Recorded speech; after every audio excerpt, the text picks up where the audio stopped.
I prefer to start off my live chats just reminding people that this case is about Abby and Libby and their families getting justice, and also Richard Allen getting a fair trial, and his family finding out whether or not he truly was involved in these murders. A quick chat overview. To prevent spam in the chat, I have slow mode on, so after you send one message, you have to wait another 15 seconds before you can send another one.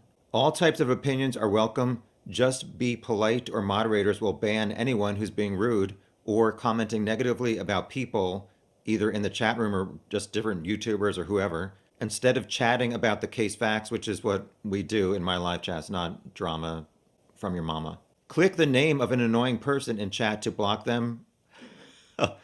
Even me. If you want to block me, just go search YouTube for cat videos. I never see hundreds of comments, so use the chat to talk to other people. In the top of the chat box, it defaults to show top chat, but you can click that to change to live chat to see all comments. I try not to curse, but can't promise anything. I do not highlight comments with curses in them. And at the bottom are explanations of the initials I use in my PowerPoint slide summaries. On June 3rd, Judge Gull replied to the defense's second verified motion to disqualify her. It was a total of 6 pages. In summary, the defense tried it and Gull denied it. As Trial Rule 52 is not applicable in criminal cases, the defendant's request for findings of fact and conclusions of law is denied. But Gull said she would address each allegation. So the first allegation by the defense was Gull directed Tobe Lesenby to ignore a subpoena for inmate Robert Baston, who said he did not want to leave his cell at Westville to testify on behalf of the defense at the June 15, 2023 hearing about bad conditions at Westville Prison, which was where Rick was staying at the time. Gull said the decision by the deputy to leave Westville without Baston was his and not directed by Gull. The next accusation by the defense, Gull engaged in ex parte communication with the Carroll County Sheriff regarding Rick's housing, transportation, and safety during jury selection and the trial. Gull said these communications were administrative and did not address substantive issues. The defense also said Gull invited McClelland to limit Rick's Sixth Amendment right to present a defense. So this is referencing an email that Gull sent to the defense and McClelland, where she cited the possibility for the prosecution to file to prevent the defense from presenting any third-party culpability theories at Rick's trial, like the Odenists, Kegan Kline, Ron Logan, or anybody else. Gull replied that she always requires counsel follow the law relating to third-party perpetrators and was just reminding counsel of this obligation. Next up, Gull has disparaged Baldwin and Rosie and ruled on defense pleadings without hearings. Gull said her comments about their performance were documented in her April 30th, 2024 order regarding their handling of discovery materials. If pleadings on their face are not supported by the law or admissible evidence, judicial economy does not require a hearing. The defense also said that Gull has treated the prosecution more favorably. She said this is unsupported by any admissible evidence provided by the defense at the March 18th contempt hearing. This next part was new, where Gull said she was notified on May 20th of this year of an inquiry by the Indiana State Police to the court reporter on May 9th regarding ex parte communication received from the court from YouTuber Fig Solves, which was previously provided to all counsel, where he said he was not involved in any leaks and was not working with Prosecutor McClelland or anybody in the court staff. Gull said the court is unaware of the extent of any Indiana State Police investigation. It seems like Fig Solves may have been replying to other online sleuths, and he jokingly said that Gull was his aunt, or maybe he was friends with a court reporter or something. But it seems like he was exaggerating just to troll these other people. Next up, the defense blames Gull for ex parte pleadings which were inadvertently directed to the prosecutor, Nick McClelland. Gull said this was an incorrect accusation. They looked into it and the defense staff filed pleadings marked confidential, unaware that makes them available to McClelland, but not the public. The Odyssey case management system, not DocsPop as alleged in the pleading, has a process for filing ex parte as opposed to just confidential. The court emailed the defense a tutorial, and since then they have not made that mistake. So Gull is saying this was not inappropriate behavior by McClelland or his court staff. Next up, accusations of violating rules on access to court records have been explained and dealt with, including by the Indiana Supreme Court. The defense said their motions are treated differently than the prosecution's motions. Gull said that she has set hearings on pending motions which have now been continued, which means delayed, due to the filing of this motion to disqualify her, because the defense said she could not rule on any of the other motions until she replied to this motion to disqualify. When the defense files pleadings, the state is entitled to 20 days to respond. Then the defense is given 20 days to reply to the state's response. Once the issues are closed, if a hearing is required, one will be set. The defense said Gull ignored a request to set 2 weeks for the defense at Rick's trial, while refusing to set time limits on the prosecution. Gull went on to criticize the defense, saying on March 6, 2024, they filed their motion for speedy trial, and then the next day, Gull scheduled May 13th to the 31st. It wasn't until April 30th that the defense filed a motion for a pretrial hearing, which Gull set for May 7th. At no time prior to the May 7th hearing did the defense advise Gull that a total of 3 weeks for the trial was inadequate or indicate a belief that 3 additional weeks could be added to the trial without notice to the court, witnesses, and jurors.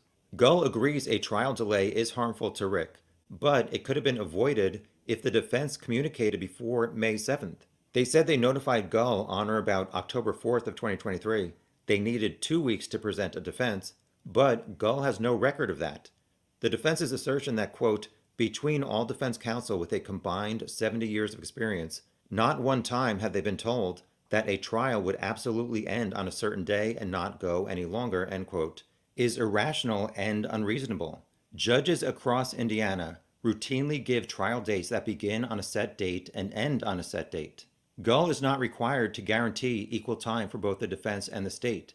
She is required to guarantee sufficient time on the calendar and sufficient notice to jurors and the parties to present their case, however long it takes. Had the defense notified Gull within days of receiving the March 7th order, Gull would have immediately extended the trial to May 13th through June 14th. The defense also said Gull engaged in extrajudicial activity.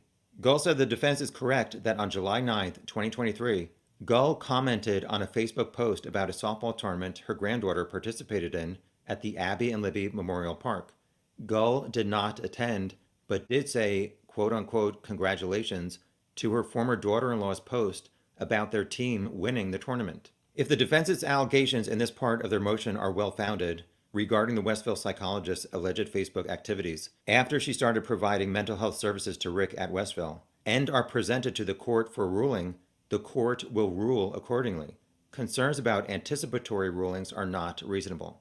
So after McClelland referenced the name of this Westville psychologist, online sleuths looked on Facebook and found that she had signed up for some Facebook groups about the Delphi murders back in 2021, even before Rick was arrested. However, within the past few months, she may have left one comment on Facebook saying which Delphi content creator she listens to. I laughed when I was not on her list.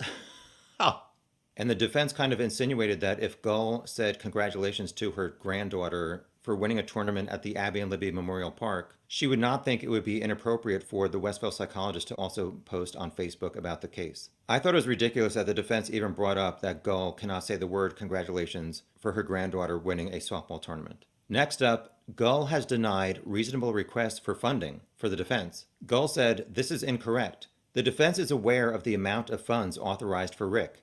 Gull requested the defense submit proper invoices and bills for Carroll County taxpayer funding.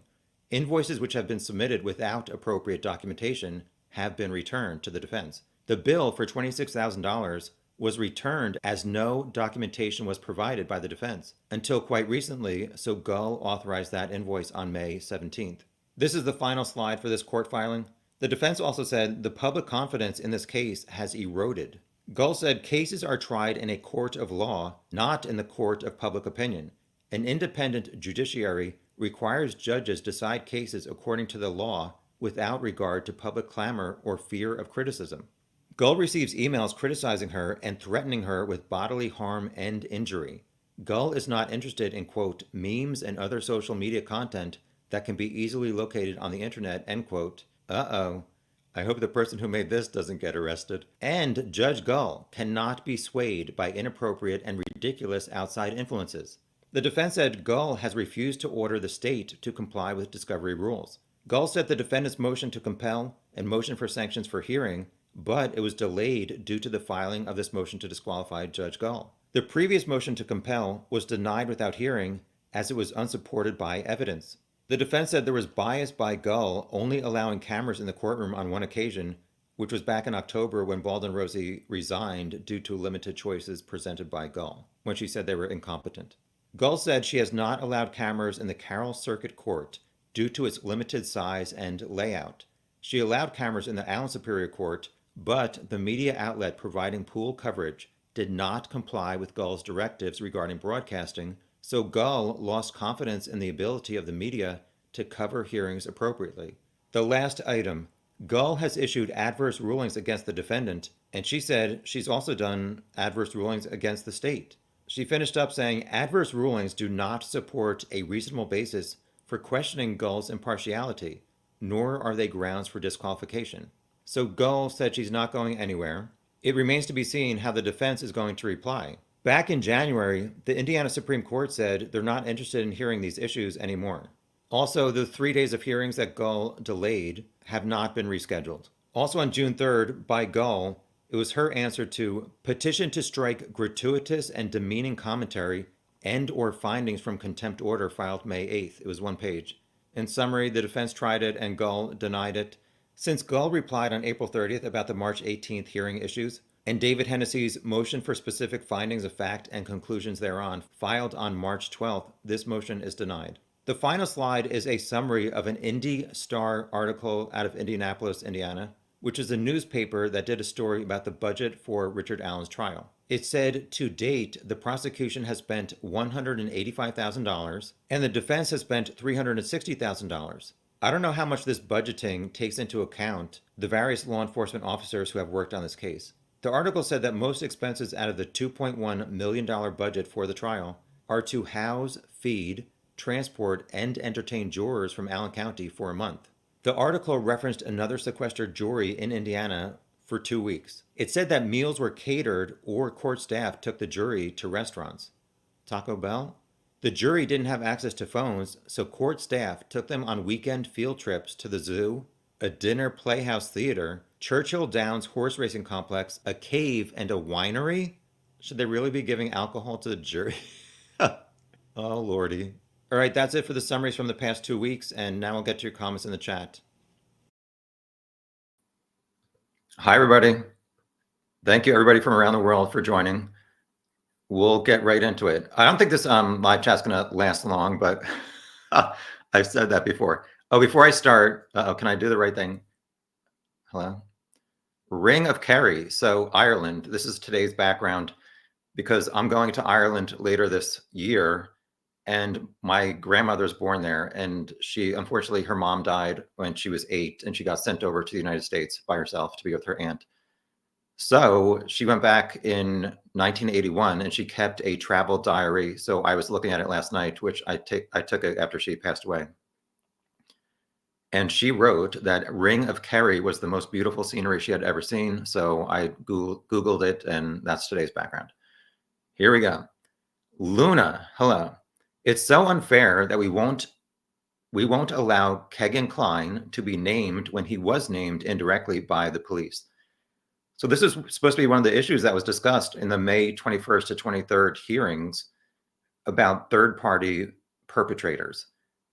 And I guess what was supposed to happen was the defense was supposed to present to Gull reasons or evidence that the Odinists were involved. Because we know that McClellan said he wanted to prevent the defense from naming Odinists, Kegan Kline, Ron Logan, and maybe one other type of thing. So it remains to be seen if the defense can bring up those people as potential other killers and bridge guy other than Richard Allen. Unfortunately, Gull has not rescheduled those 3 days of hearings. I'm hoping next week we'll learn some more about other stuff. Panic of Delulu Bishes. I know your screen name used to be Delulu Bishes, but I think the panic is new. But thank you so much for your generosity, your continued generosity. I really appreciate it.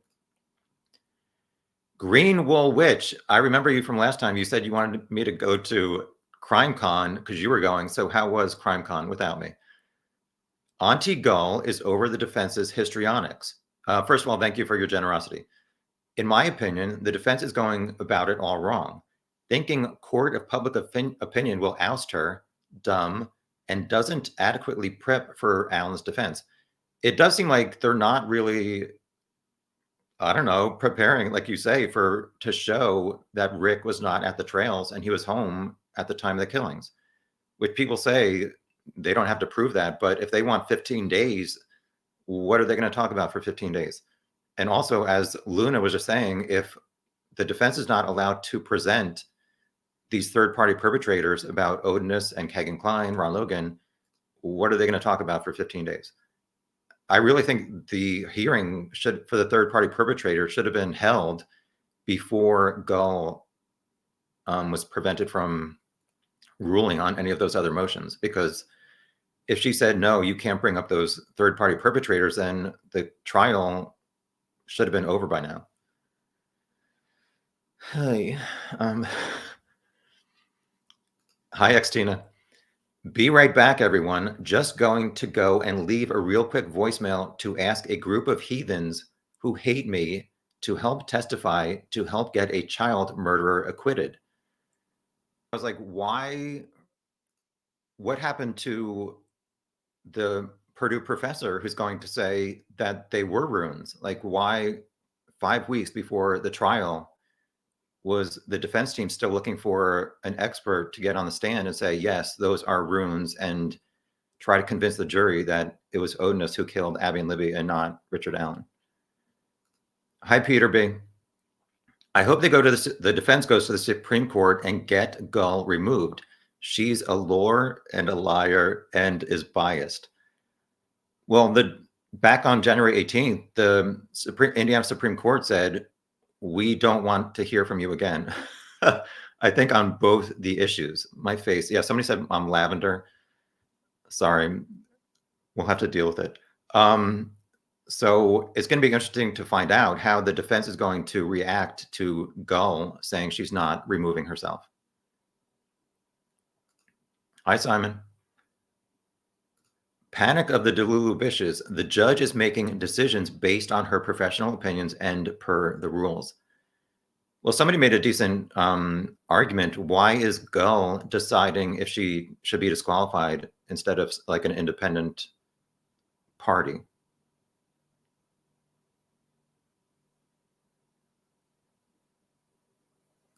Hi, Norwegian Muse. Replying to Peter, she just isn't putting up with the defense's BS, the barbecue sauce, or letting them have their way and they can't handle it. Well, I thought it was interesting that the defense has been saying they're not getting paid, but apparently Gull said they're not properly following procedure for actually attaching like invoices and statements to what they want to get reimbursed for. Hi, Lala.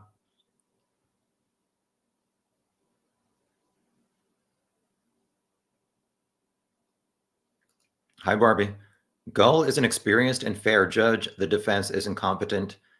Yeah, Gull has 27 years of experience. The defense has a lot of experience too, although as Gull pointed out, previously the defense said McClelland was, or the clerk, I guess the clerk of Carroll County, or maybe even Allen County, they were doing shady things and allowing McClelland to look at their ex parte filings, which should not be seen by the prosecution. But Gull said they looked into it and the defense team was filing them as confidential and not ex parte, which they should have been doing. I don't know. Hi, She Elf. Any competent judge would have to rule against this defense, sorry. I mean, the defense has made some good points, and Gull, I think, has not followed certain procedures sometimes. So I think both sides are at fault at some times.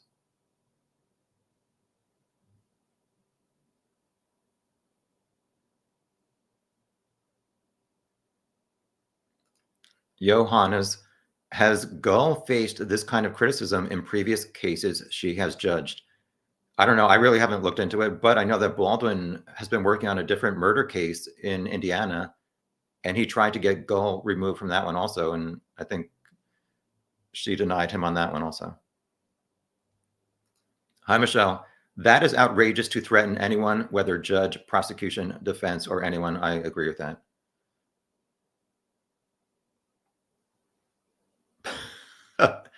She elf. Judge Gull got ovaries of steel. Okay.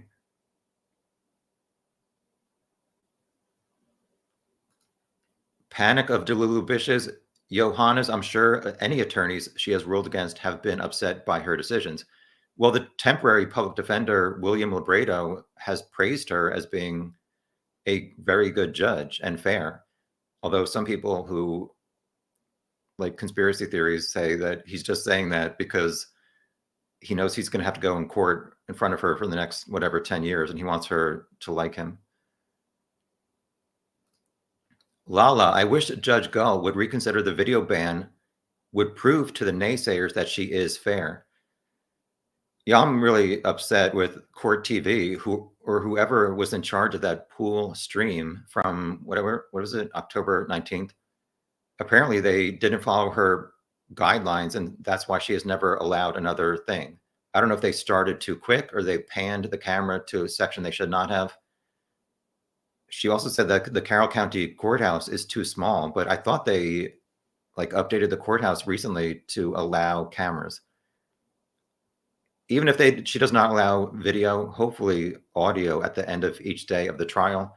Although some people don't think that this trial is even going to go to trial.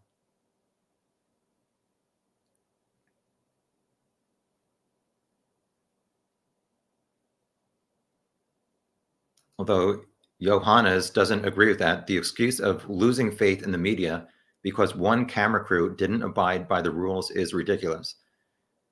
Well, she didn't really specifically say exactly what they did that was wrong other than not follow her rules.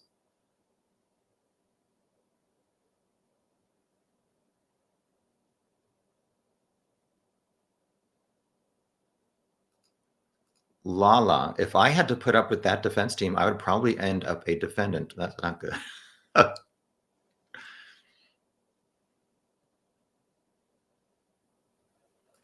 Duchess, I don't think Nick will get everything he asked for in that motion in limine. Well, let's get to these hearings. It's going to be interesting to find out if she's going to schedule all three of them. My face. All right, please stand by while I try to fix my face. Ah, no, that's not working. Hold on.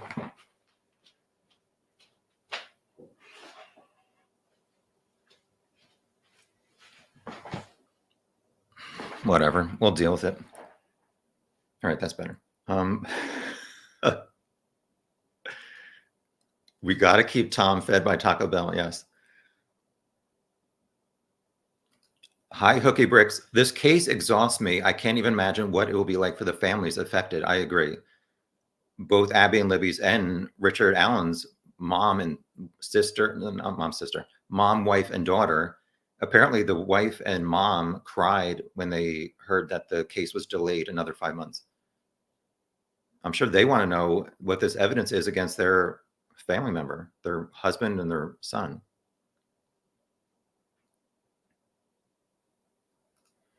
Duchess, the defense should be done with the Westville psychologist's deposition, so should get new dates soon. Yeah, I guess at some point the defense said they wanted to talk to her more, and is it tomorrow? It might be. Walla is the last name of the Westville psychiatrist. Did I say psychologist? Sorry. I think she's a psychologist who apparently confessed to Rick and said things that were so damning to Rick's innocence that the defense wants to prevent whatever Rick said to her from being heard by the jury and the public too. Thank you, Greenwell. Hi, Bud. This defense team does not want to go to trial. Well, are they trying everything possible to exclude all evidence against Rick? And if they exhaust all that and Gull does not allow whatever the defense motions to suppress evidence. Is the defense going to say to Rick at some point, it's not looking good, you should maybe look into a plea deal? I don't know.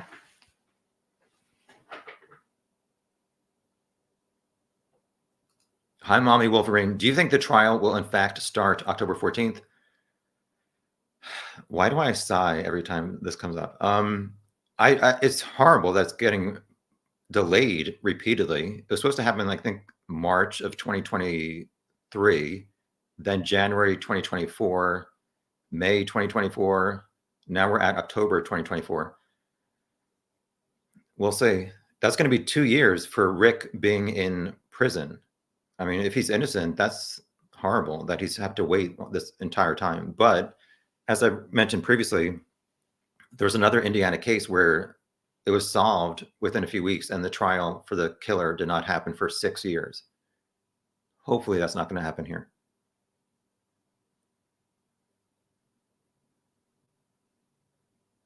Yeah, a lot of people seem to think the defense is stalling.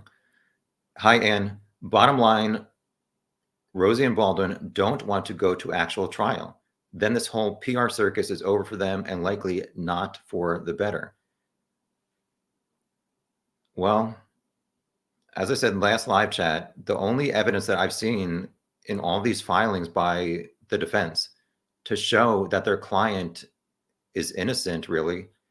Well, obviously in the Frank's memo, they said his DNA was not at the crime scene, and they had that list of 7 things that are good for Rick, and that Holman and Liggett agreed. But why are they trying to suppress pretty much everything else? The only thing that they've ever said was also in the Frank's memo that because witness 4 saw a 20-year-old on platform 1, that means that Richard Allen was not that guy. And because witness 4 saw a car from the 1960s at CPS at 2:15, that means that Richard Allen was home because he does not have a car from the 1960s.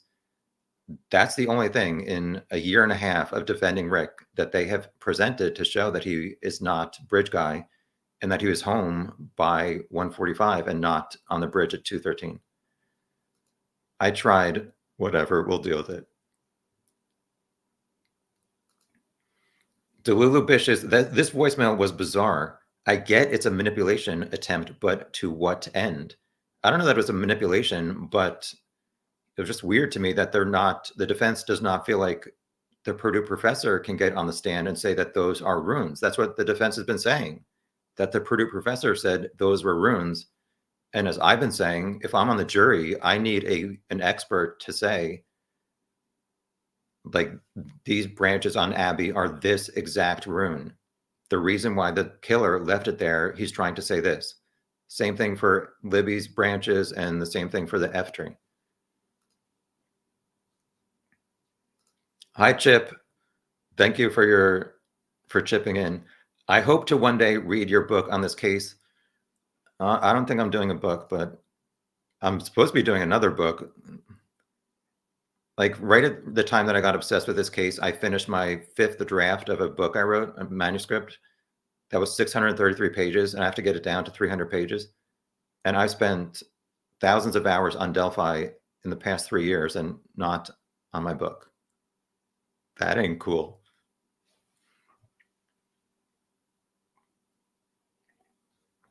Yeah, Barbie saying exactly what I just said. Oh my God, my face, whatever. Whatever.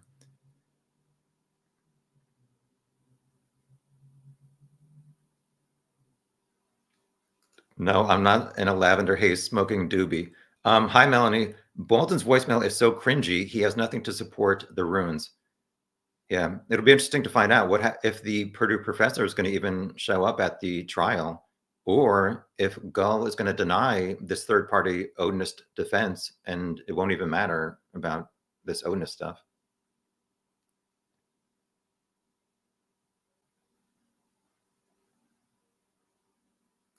Luna, this voicemail could have been less than a minute. I agree. I need to summarize his voicemails.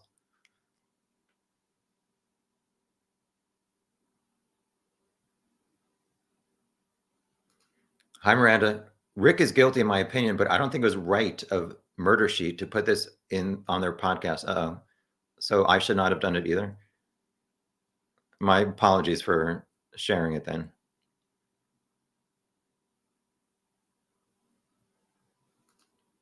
Delulu Bishes, if that was Gull's cell phone, certain creators would have plastered it all over. That's true. Hooky Bricks, in my opinion, Baldwin wants to distinguish between true Odinists and white supremacists in this case. It makes perfectly sense. Yeah, but he's looking for somebody to look at the crime scene and say that the branches are specific runes. Why has he not been able to find anybody to say that 5 weeks before the trial is supposed to start? And was that part of the reason they wanted to delay?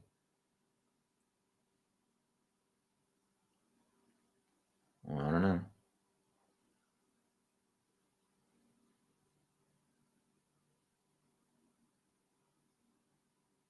Hi, Sherry. Oh my gosh. Delulu Bishes, Tom, buy some Mac foundation. Yeah, I'm trying to use natural light instead of fake light, but it's not working, and I don't have time to fix it. So I don't have time to fix my face. Whatever. I lost my place. Hold on. Please stand by. Hi, Peter. I'm only in Ireland for 2 days and then Rome for 9, but I'll wave to you as I'm flying over.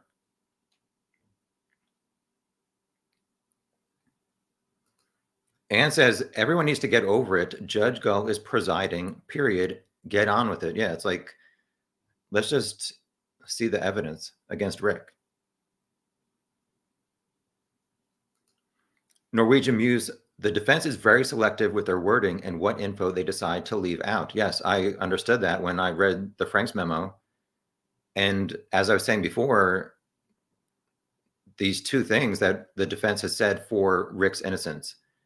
Witness 4 saw somebody who was 20 on platform 1, yet the defense absolutely never once in that 136 pages said the 4 girls who passed this man 20 minutes earlier headed towards platform 1 said that he was in his 40s or so. Also, the defense kept saying witness 4 saw a car from the 1960s around 2:15. Not once in the Franks memo did the defense say, oh, but 5 minutes earlier, some guy saw a purple PT Cruiser, and 14 minutes later, somebody saw a smart car, not from the 1960s. So yes, you are correct. Aloha, Kevin. I don't think the literal interpretation of the sticks or F tree matters. Robert Ives, the former prosecutor, said 3 to 4 non-secular signatures. So some element of ritual has been established. I think Ives has said he never said non-secular.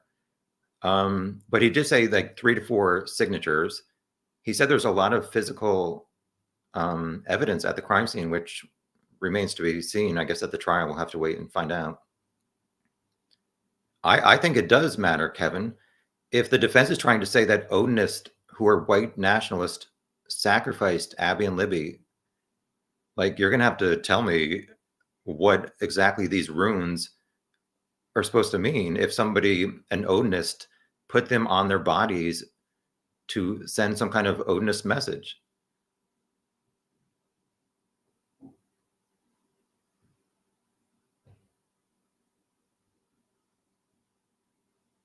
Hi, SSS. The defense lawyers are showboating to the detriment of their client. Yeah, it does seem like they're spending a lot of time on stuff other than like proving that he's innocent. But that's obviously their job to suppress as much evidence as possible. So I'm not saying that they're doing anything wrong necessarily. Hooky Bricks, there's no real basis for any religious ritual in the case, but plenty of room for would-be amateurs who brought a vague hint of Odinism into their crime. That is what Baldwin wants to express. Okay, but in addition to proving, or you say he's not supposed to, in addition to showing what these runes are, which he's trying to find somebody to say that, Prove to me, as a member of the jury, who the hell was there in the woods. I've not seen any proof that any of these Odinists were actually on the bridge as bridge guy or in the woods. How is a defense attorney going to prove to you that these Odinists were actually the killers? I have not seen anything from the defense. I mean, obviously, there's a lot of like suspicious stuff about BH and PW and EF saying he was involved in the murders and spit on the girls, or at least Abby. But what's going to be presented at the trial to prove that? What's going to be presented by McClelland to prove to the jury that Richard Allen was not only bridge guy, but also the killer? Why did McClelland upgrade those charges to show that, to say that Rick is the killer? We're going to have to wait and find out. Duchess says, Ives made a tweet the other day clarifying that he's never said non-secular. He says he believes he was misquoted. I'd have to go back and look to see exactly what was said.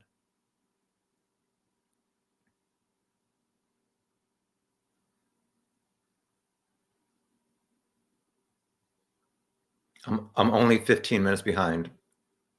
What are we at? We're at 40 minutes already? Yeah, this is probably going to last like an hour and a half-ish.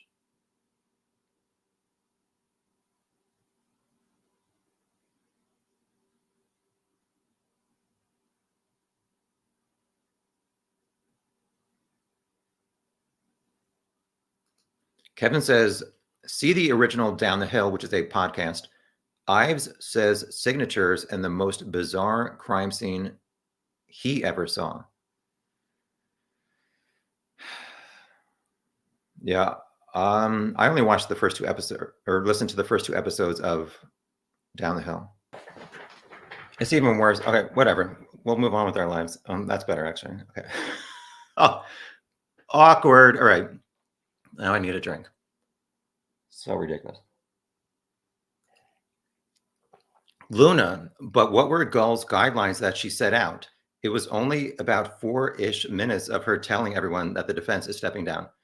I think that they were not supposed to start broadcasting before a certain time, and maybe that they panned to the entire courtroom at some point, which I mean, I remember they showed McClelland and they showed everybody in the courtroom, so that might have been the problem.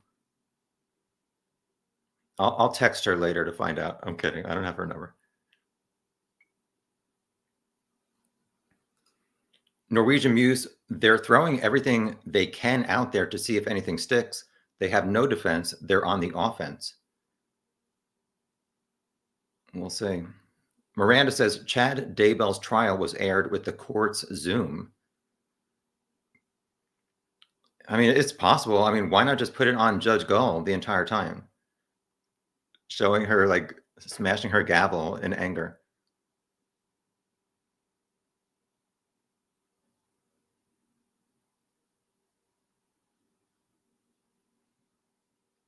Yeah, Tom is unfortunately having technical difficulties today.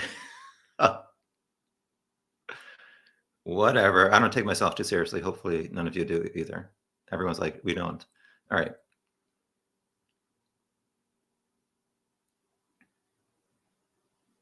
Hi, Fix Solves. Thank you.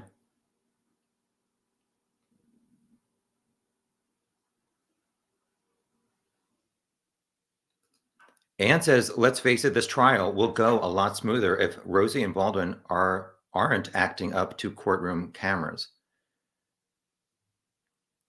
I don't know. I think that in the last hearing, people said that Rosie was screaming at Judge Gull, saying that she does not understand what's going on in the case because she doesn't allow these hearings. She said her response was that if it warrants a hearing, then she'll have one, which she scheduled at least like 6 different issues for May 21st to the 23rd. And we all know that I have PTSD from going to Delphi hoping to attend all 3 days, and they got canceled the day before.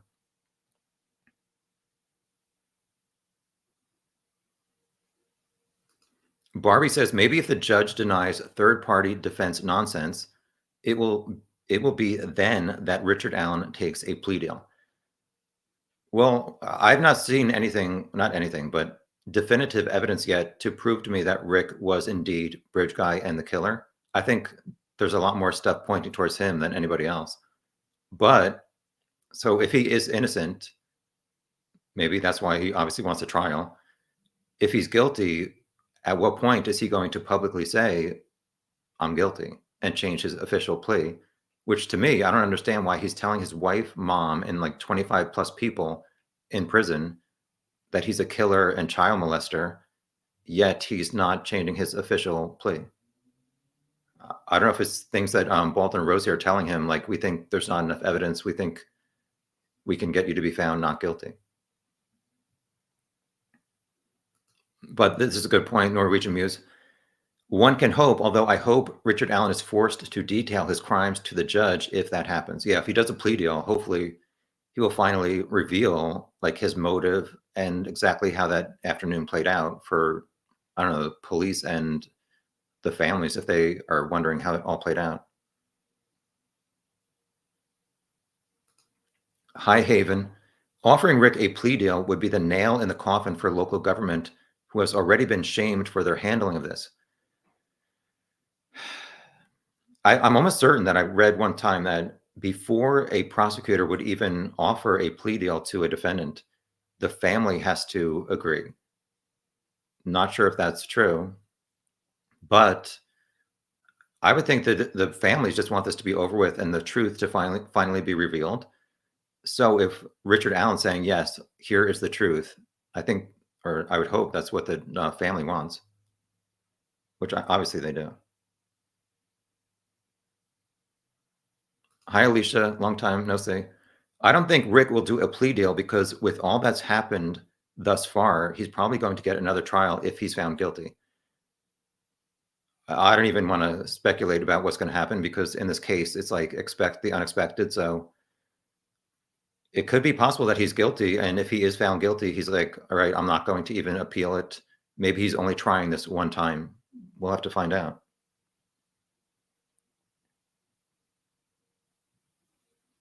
Delulu Bishop says he clearly just wants to confess. Apparently, who knows what's up with all these confessions and incriminating statements, but why is he confessing to everybody except Judge Gull?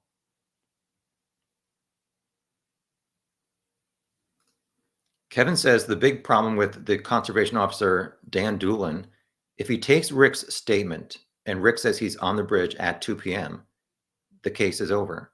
Why wouldn't Doolin tell Tobe Lesenby as soon as possible?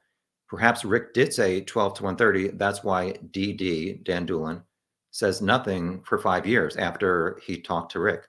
Yeah, this is like crazy to me. How he could write down, he wrote down apparently on this piece of paper 1:30 to 3:30 in military time, so 13:30 to 15:30, which obviously it says right there, this man was on the trails and High Bridge at the time of the murders, or at least at the time of the murders. And yes, my chair just sunk down at 2:13 when Bridge Guy kidnaps Abby and Libby. So how this all got overlooked for so long, it's something I cannot comprehend.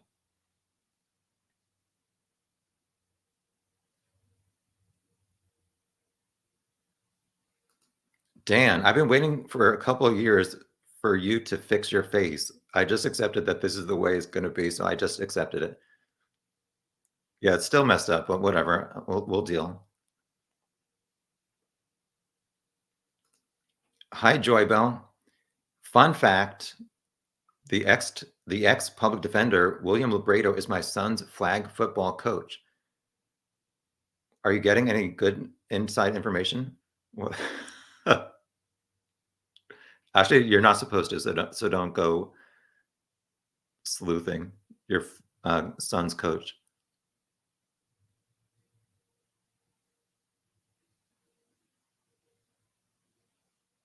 Hi, Peter. Good morning. Isn't it kind of hard to go to trial when the state has destroyed, deleted, denied, and lied about what evidence is not available? Shouldn't those things be taken into and held to account? Eye roll, clown. I don't know. Yes, you are correct, Peter. But what is the truth? Like, what are the facts? And obviously, if the defense does not have all this evidence and discovery, they're not going to be able to properly defend Rick at the trial. So they need as much as possible, which I don't know. There's obviously some discrepancies between what the defense says and what the prosecution says about handing over evidence. But I've said many times that the defense is correct, that it's totally unacceptable for these like year and a half delays of handing over evidence that law enforcement has had since 2017.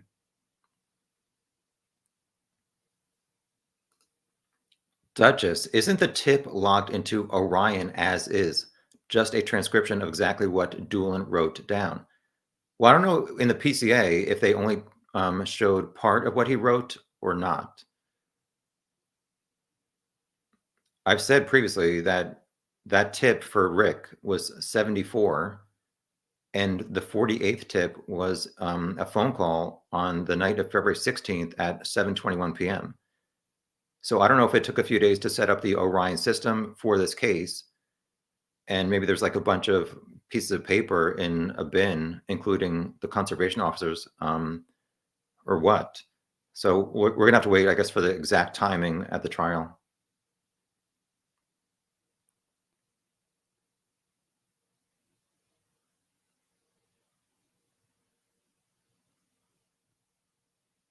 Yeah, people are saying I was Oompa Loompa. Chew that Wonka gum. No, yeah, whatever. That's life. Technical difficulties.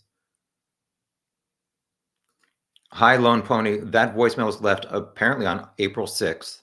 The trial at that point was supposed to start May 13th. So 5 weeks before the trial was supposed to start, the defense was still looking for somebody to testify that the branches on Abby and Libby were related to Odinism.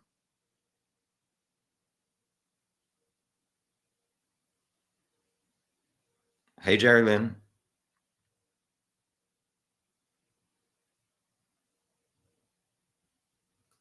Thank you for everybody for your technical contributions. Trying to fix my face. Kevin says the Odinists, BH, PW, and EF all have criminal history and all have connection to Abby and all have bizarre ritual fascination and one confession as well. Doesn't mean guilt, but definitely suspicious. I agree that there were suspicious things about them. But how are you going to prove to me that they were there and were Bridge Guy or in the woods? I have not seen that yet. EF said he didn't. He's like, after the Franks memo came out, EF posted on Facebook saying, how did I get 2 hours from Rushville to Delphi using a turtle? This is the guy who apparently, a law enforcement officer, I think it was Murphy, said that he has the mindset of a 7 or 8-year-old, the mental capacity. So I think some people have said EF did have a driver's license and maybe even a car. But all I remember is that in the Franks memo, not all I remember, but I remember too much. The defense said EF's phone was not used on the day of the murders between 10:30 a.m. and 7 p.m. But they left out what he was doing before 10:30 and after 7 p.m. to show that he was in Delphi. As somebody said before, it's important to see what the defense leaves out. Anything that doesn't go against or anything that goes against what they're trying to prove.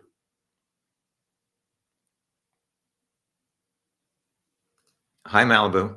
Baldwin's voicemail message was unfocused, rambling, and unprofessional. He did not take the time to focus before he made the call, does not instill confidence in his representation.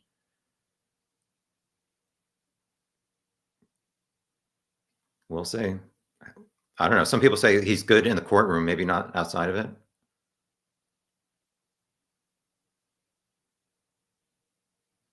Malibu, 2 days in Ireland is not enough. Well, I usually don't need a lot of time to see stuff.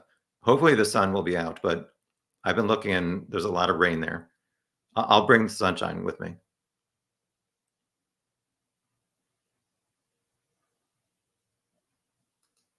Bud says it wasn't right to play this cell phone message from Baldwin, but it's okay to leak pictures of Libby and Abby's dead bodies. Get real. All right. Yeah, maybe I shouldn't have played it. I apologize. But I think we all want to know, like, what's going on behind the scenes. I blame Murder Sheet. Michelle, yeah, this is actually a good point. Was it the defense who started the Odinist claims? No, it was not. It wasn't something that the defense made up. They got hold of this report by 3 law enforcement officers, Todd Click, Greg Farensey, and somebody Murphy. They looked into the Odinist, and Click sent a letter to McClelland saying that he read the Richard Allen PCA when Rick was arrested. And he felt like there was not enough evidence in that to show that Rick was the killer compared to what Todd Click and these 2 other law enforcement officers investigated for these Odinists. But what is Todd Click going to say at the trial to show that these Odinists were actually in the woods killing Abby and Libby? That has yet to be shown, at least to me, publicly. And if the defense did have exact proof that any of their phones were there or whatever, they have not included it in their filings. So,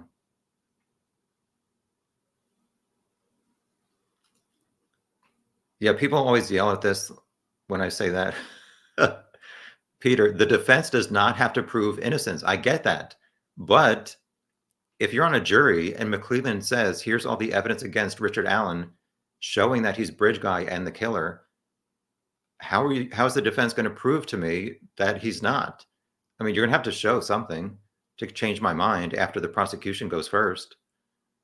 And Rosie said he needs 15 days. What is he going to do? Not prove that Rick? I mean, is he going to prove that other people were the killers and not Rick?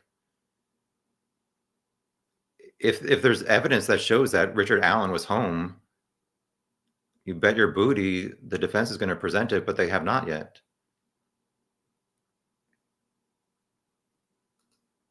Delulu Bishes, what else can the defense do? Personally, I would have tried to pin it on Ron Logan. Good luck with that. If the prosecution shows the Bridge Guy video and shows the Ron Logan video of him at the transfer station 2 hours before the Bridge Guy video, wearing completely different clothes, Bridge Guy to me does not sound like a 77-year-old grandpa. So if I'm on the jury, don't even try to present that Ron Logan was Bridge Guy, or whether he was the killer, I don't know. But don't try to present to me that he was Bridge Guy. Because if you try it, I'll deny it. Alicia, yes, I want to see all the evidence and then decide if I think he's guilty or not. I agree. Right now, I lean innocent because of the lost, deleted, etc. evidence, sloppy police work, and Nick Holman fibbing about JT. Who's JT? The Purdue professor? Oh, that's the Purdue professor. Yes, there are shady things going on, but I want to see all the evidence that the prosecution has, because some people think we've seen it. Everything that was in the PCA is not everything that's going to be presented at the trial.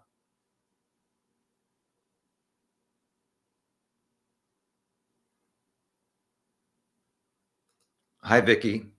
The defense should have been written off as soon as they mentioned they listened to and worked with Crime Night.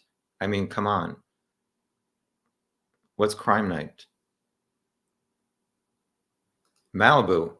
I was so enraged over Gull that I was distracted from the substance of the defense. Where is the defense's laundry list of what makes Rick innocent of the murders?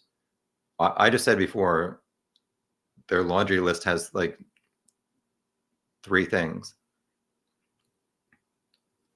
DNA is not matching Rick, and witness 4, her 2 statements, her eyewitness sightings. Plus, there's other stuff that they said. There was a list of 7 things, including like his social media does not link him to Abby and Libby and various other stuff. You guys have seen it before.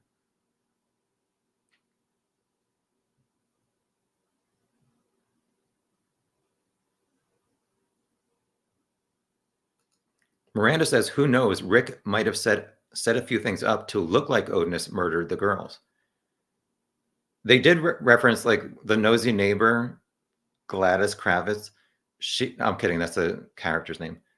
They said that the items taken included books, which that's interesting. There's some kind of rumor that there's something maybe in the pages of a book, like slipped inside. Who knows? It's just a rumor.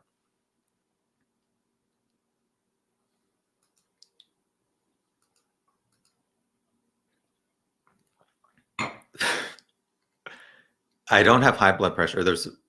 We're having lighting issues today. Hi, Barbie. Yeah, hopefully people are acting normal in the chat and polite. Vicky, Tom should just wear a wife beater. I don't think so. All right, I'm at the point where I escaped for 2 minutes.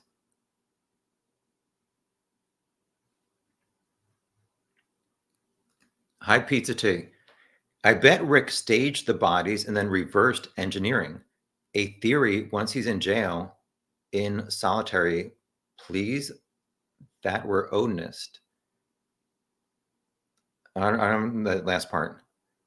But I think it's important to remember that Libby's father called her at 3:11 and 3:14. So whoever was the killer, we don't know exactly if her phone actually made a noise when the father called, but you would think that somebody who is like cleaning up a crime scene and moving bodies around, like they would, I mean, that's concerning, obviously, to see, like, if she had her dad listed in her contacts as dad and you just murdered these two girls and the phone's ringing saying dad twice, you would think, okay, maybe somebody's coming to look for them. So obviously it seems like it was interrupted. Could there have been more branches put on their bodies in different parts if this killer thought he had more time? There's also another rumor that he may have seen the guy at the end of the private driveway return home, and that could have shortened whatever he was staging the crime scene to be. I don't know. It was some kind of emergency, JP. Hi, purple something. A marital, whatever, purple A. Are you in a purple haze like me? I hope the prosecution has stronger evidence than they've shared so far. I do too, but like I said, we have to remind ourselves we have not seen everything that they're going to present. I wish it was as robust as the Rex Heuermann Long Island serial killer case. If Richard Allen is guilty, their case is so weak, I fear he'll walk.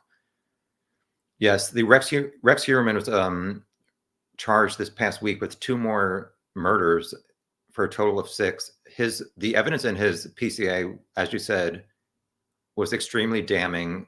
He's an idiot for thinking anybody's going to vote him not guilty. Yeah, he's a horrible person. I have yet to see as strong evidence to show that Richard Allen is a horrible person who murdered these 2 girls too. But we have to wait for the trial to find out the evidence that McClelland's going to present. Kevin says witness 4 is 100% certain the man she saw was in his 20s. Well, that's not true, because at first she said he was 20 with poofy hair, and then later she said he could have been as young as or as old as early 30s, which to me, like 20 to 32 is a fairly large difference in age. And if you saw my recent video, my trip to Delphi, Indiana, like a month ago, I stood at the start of the high bridge. I had somebody else stand at the platform 1.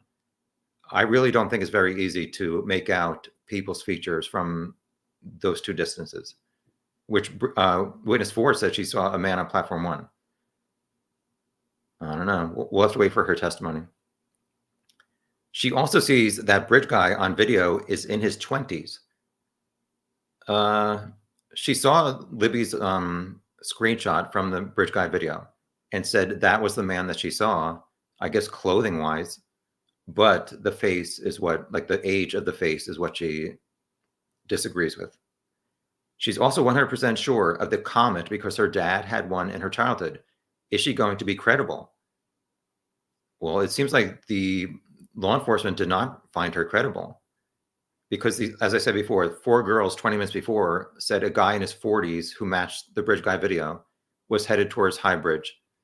I do think that was the same person that these 4 girls saw around 1:30 to 1:35, and witness 4 saw on platform 1 at 1:53. To me, I trust these 3 of the 4 girls at 1:30 who passed this man from like 3 feet away. I was on the trail and I was with 3 other people, and we could not walk in one straight line. The trail is that narrow. Obviously, one of the girls said that he had a hat on and a hood and had a scarf up to his nose. So how good could she tell what he looked like? I don't know. But as I said, we're just going to have to wait for all these people to testify. However, it's going to be almost 8 years later. Like, how much are they remembering? Hi, Gull's Gavel. I like your screen name. And thank you so much for your generosity. I really appreciate anybody who gives some cash.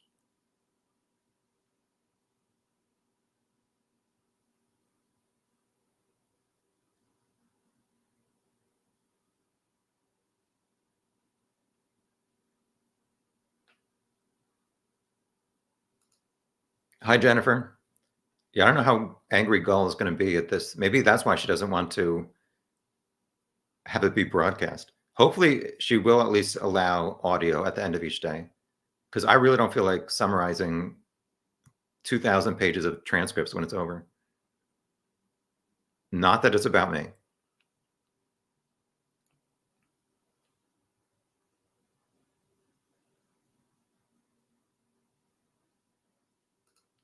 Budward, Bowen, we need to see the jail interviews. Well, I think we all want to see everything. I don't know how much they're going to show of Rick's October 13th and October 26th discussions with law enforcement. Also, I've said previously, there's been a camera on Rick's jail cell for a year and a half. How much of that is going to be shown to the jury to either show that he's guilty or innocent by either the prosecution or the defense? Obviously, the prosecution wants to show that video and sync it up to the phone calls that Rick made to his wife and mom that were incriminating. Can the defense get past that video and audio and convince the jury that Rick is not guilty?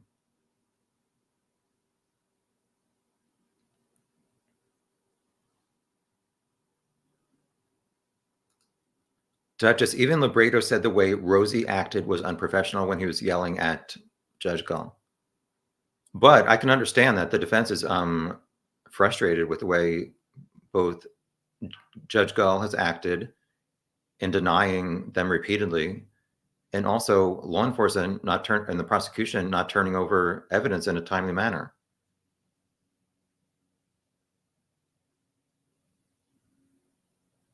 Hi, Run the World. Hi, Wampa. Panic of Delulu Bishes. I'm a lawyer. Are you Harvey Levin? And I'm fine with how this was handled. All right, as long as you're fine with it. Alicia, did Gull schedule the hearings before or after Baldwin told her about the second motion to dismiss her? I'm pretty sure. I think they filed like 3 total motions to disqualify her. I'm kind of not that it matters. I'm not I don't want to say I'm not happy, but I'm not happy with the defense. Like, if they knew they needed 15 days to present, why did they wait until April 30th to tell Judge Gull? They wanted to make sure they get enough time. It just seems like they waited way too long. I don't know. Hi, Barney. Looking forward to see what prosecution has gotten off electronic devices' phone records. They seem very sure it is Richard Allen from the beginning, wondering if there is something definitive on those devices or media. Well, the defense had said something a few months ago that there was 3 phone numbers around the crime scene around the time of the murders, and none of them can be matched to Richard Allen. We know that in his first interview in 2017, he told the conservation officer, I was looking at a stock ticker on my phone as I was walking on the trail. So is that going to come back to bite him, Richard Allen, if his phone does not show up as connecting to like data to look at a stock ticker? The thing I want to see the most is his car data. To me, if the phone data is not reliable up to 5,000 or 25,000 meters for geofencing and stuff like that, I would be more inclined as a member of the jury to trust if the car data showed the times that day that Richard Allen started his car and was driving and stopped. If it aligns with the noon to 1:30 timeline, obviously he's innocent. If it aligns with like 1:20 to 4:15, that's I don't want to say it's obviously that he's guilty. But if they can show that his car was at CPS from 1:29 to 4 or something, there's hardly any way I would vote him not guilty. And to show, I think it was on October 13th, 2022, is when he said, I was there noon to 1:30. So if the prosecutor plays that video of him saying noon to 1:30, and then he shows the data showing that his car was there 1:30 to 4, he's screwed. Ann says, at this point, the state ain't gonna agree to a plea deal. I don't want them to risk a member of the jury not coming to the correct decision. If he's innocent, I want him to be found innocent. If he's guilty, I want him to be found guilty. I don't want to even allow the possibility of something screwing up the correct decision by the jury. So if he's going to say, yes, I'm guilty, this is how it all played out, then hopefully that's going to happen.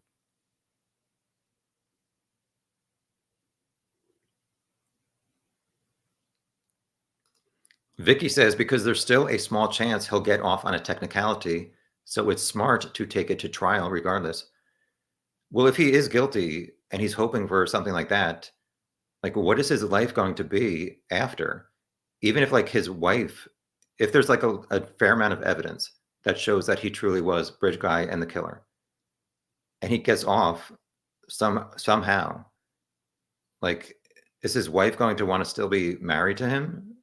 I don't know. These are like some issues that he needs to consider, but maybe he truly is innocent. Hi, Big Fish, Small Pond. Hi, Living Vicariously at Home Depot. I think a fair compromise would be an audio feed of the trial. I've heard from numerous people that it was hard to hear. That was in the Allen County courthouse. The trials at Carroll County, which is smaller. And the last thing this case needs is more confusion. Yes, if she has a problem with video, then just give us audio. We'll see.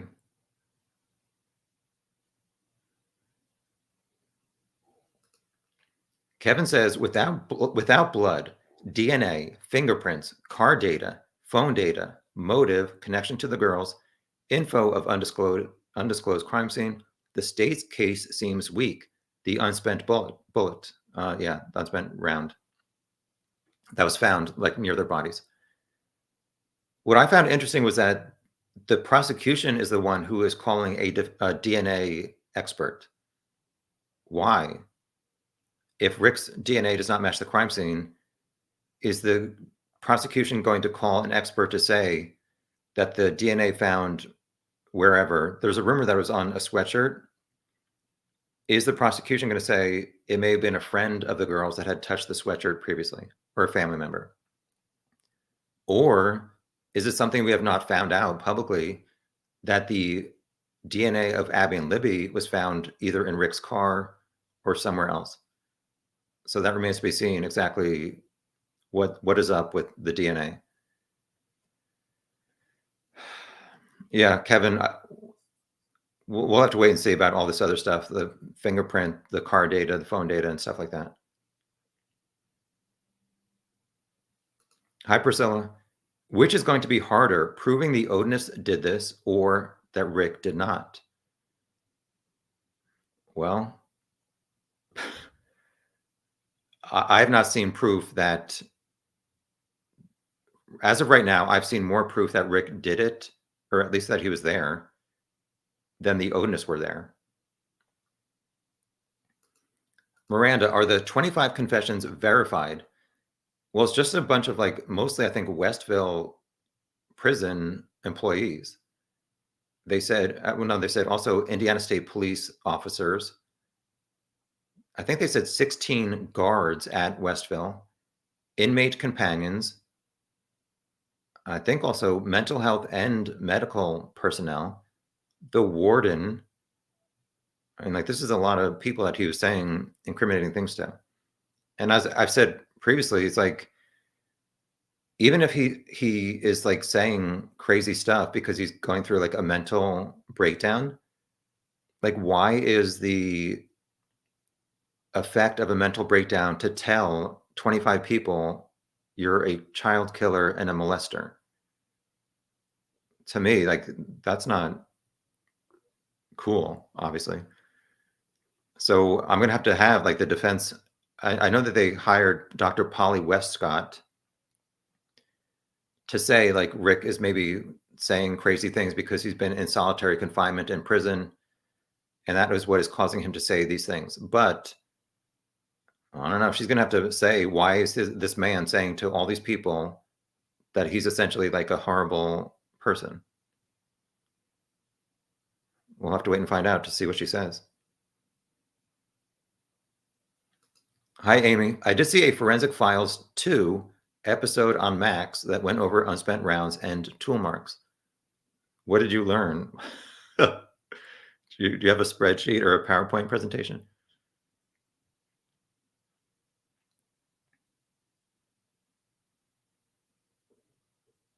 Hi, Victoria. So many conspiracy theorists. This man and Brian Koberger will both be convicted, guaranteed.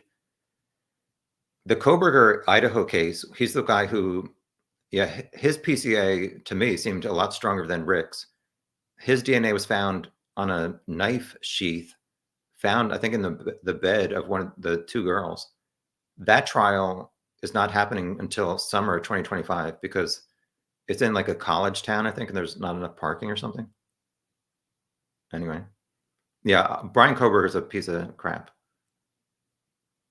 Peter, chew effing chew Constitution. We love your emojis, Peter. Hi, C for P. Why is Rick confessing? Intimidation, obviously. I don't know that it's obvious. Why is BH at every court appearance? Intimidation. I only heard that BH was at one court appearance because he was supposed to testify. The intimidation, that was at least the one thing that the defense put into the Franks memo, page 22, footnote 15, where they made up this quote that Rick would only call his wife and confess because the guards were saying, you need to call your wife and confess or we're going to kill your family. And the footnote below said, no, Rick did not actually say that. We made that up just to prove that Rick does not feel comfortable talking to his defense team because the guards were actually like using a video camera to videotape his lawyer meetings.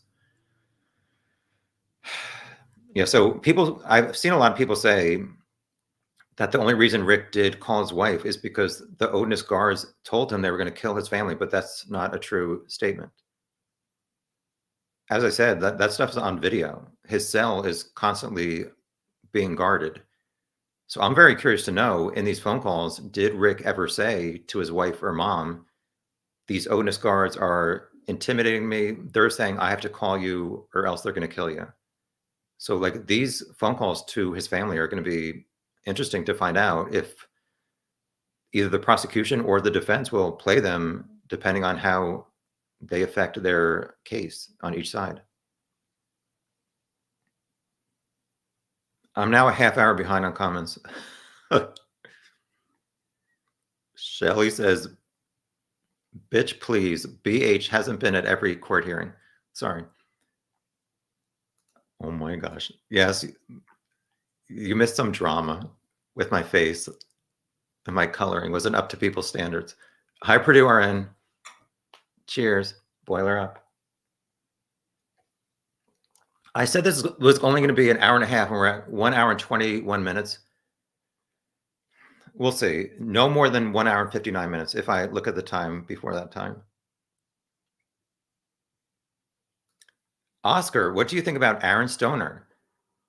Hi, Oscar. Aaron Stoner, I think he's very good at what he does, but I don't know. I disagree with some things that he has said about the Missy Beavers case, which is the other case I've looked into a lot. I don't know. He doesn't like me because I did a video kind of like trying to reproduce what he said.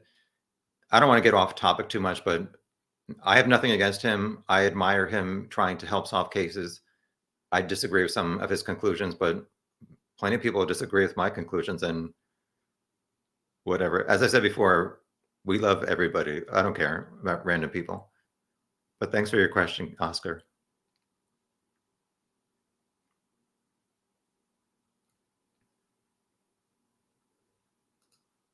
C for P, they made sure everything with BH went bye-bye. But they made everything go bye-bye even before Richard Allen was arrested. I think it was incompetence. Anyway, but you have a good point, especially like they can't even find his like 2018 interview at the Logansport Police Department. It's just not good for law enforcement to be so incompetent. Even if you think Rick is guilty, you have to start questioning stuff here. I have questioned stuff.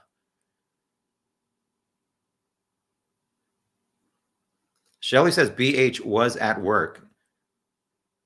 According to his human resources department lady, uh-oh, don't tell human resources that you call someone a lady. The woman, at least I didn't say chick. The human resources department employee said that BH used his time card to check out at 2:45 p.m. Some people think that he had a friend to do it, but as I've said, like even if you had a coworker or a friend, not illegally, but fake your time card checking out at 2:45, and then you find out that your coworker or friend was involved in murdering 2 children, are you really gonna like not come forward and say I faked his time card and not get the $325,000 reward to say BH was up to shady things and asked me to fake his time card?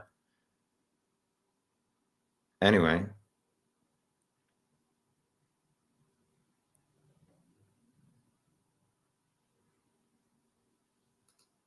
Yeah, we had some technicolor difficulties.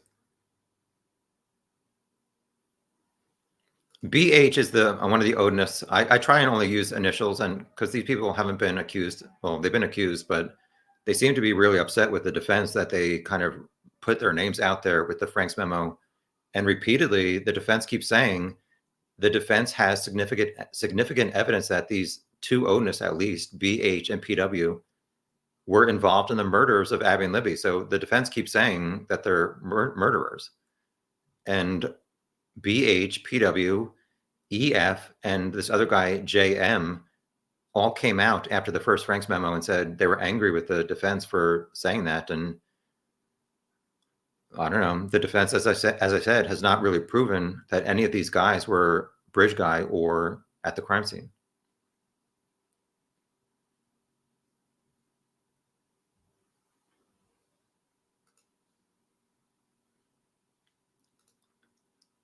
Hi, Duchess. Thank you for contributing to the Tom Taco Bell Fund.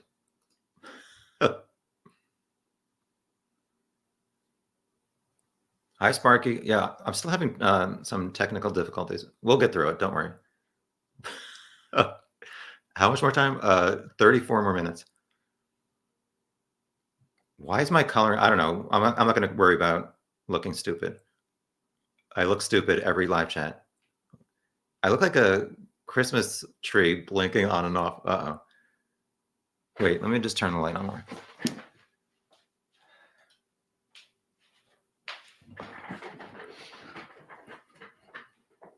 Anyway.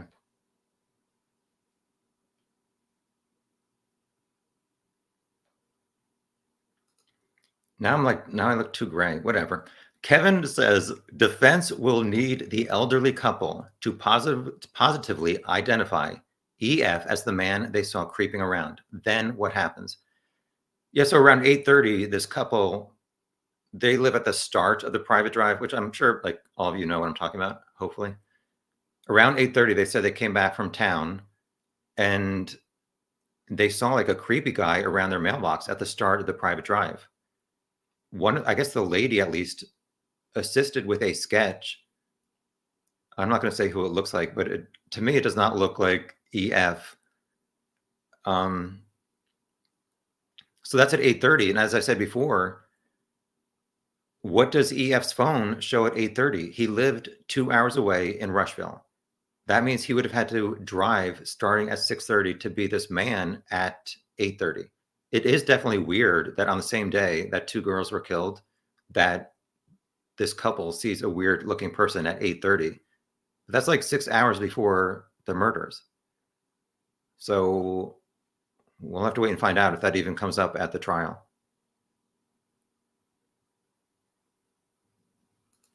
Alicia says, I want to hear from Kevin Murphy. Yes, that's the first name of the person, the third law enforcement officer, along with Ferenczi and Click, who looked into these Odinists. Click has been the only one who's been saying that he feels like the Odinists were more involved than Rick. Unfortunately, Ferenczi was killed by some crazy person. His trial still has not even happened, I don't think.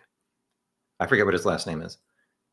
But I guess Ferenczi worked at an FBI office, and this guy like threw a Molotov cocktail at the FBI office, and Ferenczi came out and he was shot. So it was kind of random, I think. I'm not sure that it's targeted exactly at Ferenczi. But we have not heard from Kevin Murphy, who I think he's an Indiana State police officer. Maybe he's keeping quiet because he still works for Indiana State Police.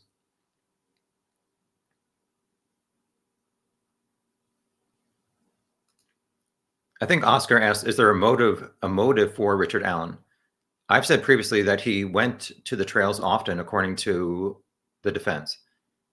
And he lived there for 11 years before the murders happened. So did he pass other groups of teenage girls over 11 years and have some kind of sexual motive that he wanted at least two girls to do stuff to each other in the woods? That's like the only thing I can really think of about what would cause Richard Allen to do this. Because to me, Bridge Guy has items stuffed into his jacket.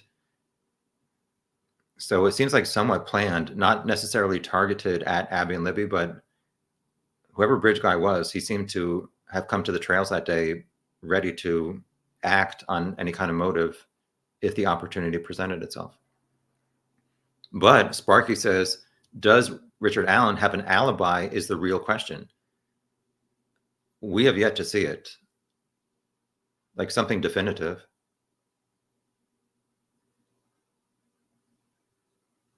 Amy makes a good point. There is no reasonable reason for two children to be killed. Correct.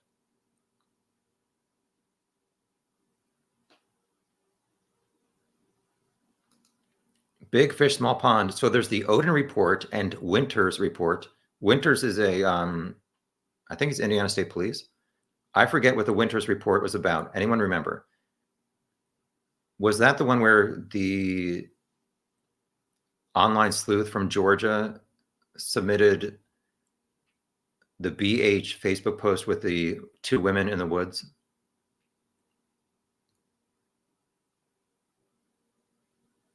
Animal Stealth. Do you know Conor McGregor personally? I know he's a boxer from Ireland. That's all I really know. Hi, Purdue. Thank you.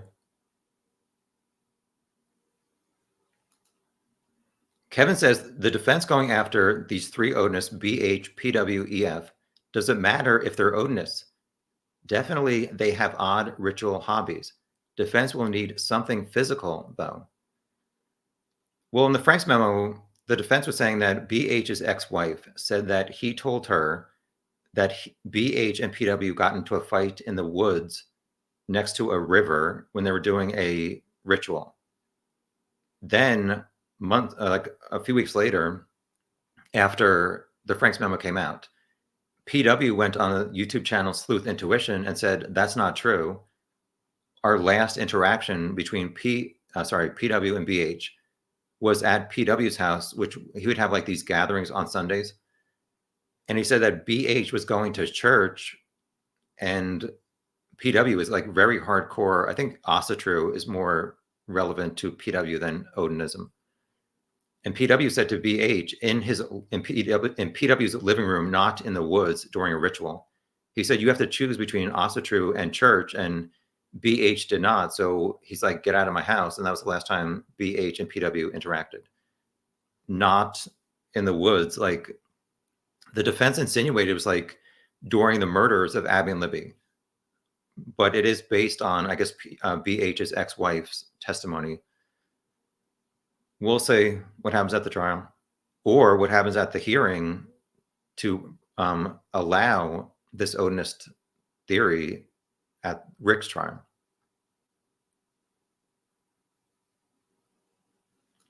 C for P. Ron Logan doesn't sound like a 77-year-old grandpa either. Yes, he does. What? I've said previously, listen to Ron Logan on his many video recordings where he felt free to talk to Inside Edition and all these other news stations. Does Ron Logan sound like Bridge Guy? No, not to me. I do think if you were doing like a voice casting for a grandpa, like a cranky old cooter, would you choose Bridge Guy or Ron Logan's voice? I would choose Ron Logan because he sounds like a grandpa. Anyway, feel free to disagree.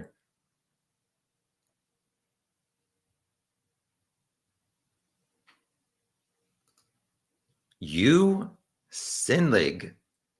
I hope that everyone is hoarding all receipts, decommissioned home routers, digital home camera footage, etc. every day for life, just in case you are accused of murder in 7 to 10 years. Well, it seems like actually in the Rex Heuermann Long Island serial killer case, they were able to get AT&T phone data from 2003, so over 20 years ago. However, I think it was just the actual like phone call logs, like the numbers that were called, not exactly like where the phone was. Well, I'm curious to know what Richard Allen said he did that day before he went to the trails and after. Somebody said they laugh every time I say, I want to know what he had for lunch. If he said he went to the trails noon to 1:30, I think we can all agree. Well, actually, we can never all agree. But that's somewhat around lunchtime. There was a rumor that he went to his mom's house before going to the trails. That's just a rumor. Don't know if it's true. Did he eat lunch at his mom's house? If not, like what is he doing walking on a trail between noon to 1:30, standing on a bridge, and then going back to sit on a bench?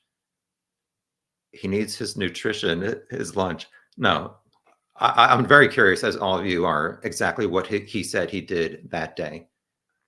What did he do when he got home? It doesn't seem to me like he went to McDonald's and used his credit card and has that credit card receipt to show that he was actually buying McDonald's in Delphi at whatever 1:45 p.m. and could not be Bridge Guy. I'm not saying that he has to like buy lunch every day, but we have yet to see any proof that he was not at the trails. We'll have to wait and find out. Big fish, small pond. The Purdue professor is not testifying, question mark? Well, it seems like as of 5 weeks before the trial, the defense was still looking for somebody to say that the branches on Abby and Libby were runes related to Odinism. I'm confused about why the defense said for so long that Turco was the last name of the Purdue professor. That he said, yes, those are runes, and apparently there's some kind of I don't know. Is there drama between the Purdue professor saying, I'm not going to testify at a trial to say that those branches on Libby and Abby are runes related to Odinism, and I can specify which rune is on each girl?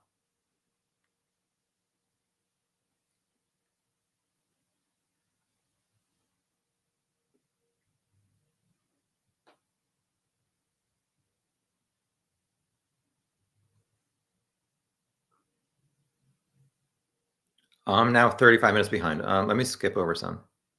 Sorry.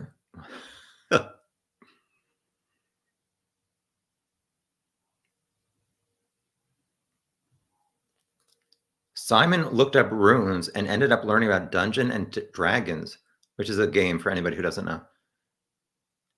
Are there really runes in Dungeons and Dragons? Hi, Awatha. Hi, Awatha. I just started watching The Feed. Is this a feed? But regarding the Indy Star article, they're bribing the jurors.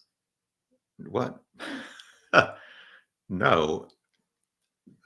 That was in a different case. That I guess the jury is bored as hell.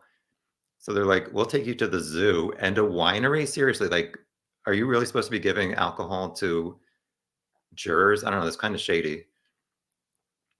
But I mean, how would you feel if you're on this Richard Allen trial for 1 month? You can't look at your phone or any kind of computer. I don't know if they can even talk to their family members. I don't think so. I'm not sure, obviously. We'll see. Hi, Don. You know, your timeline breakdown says it all for me. Rick was there, period.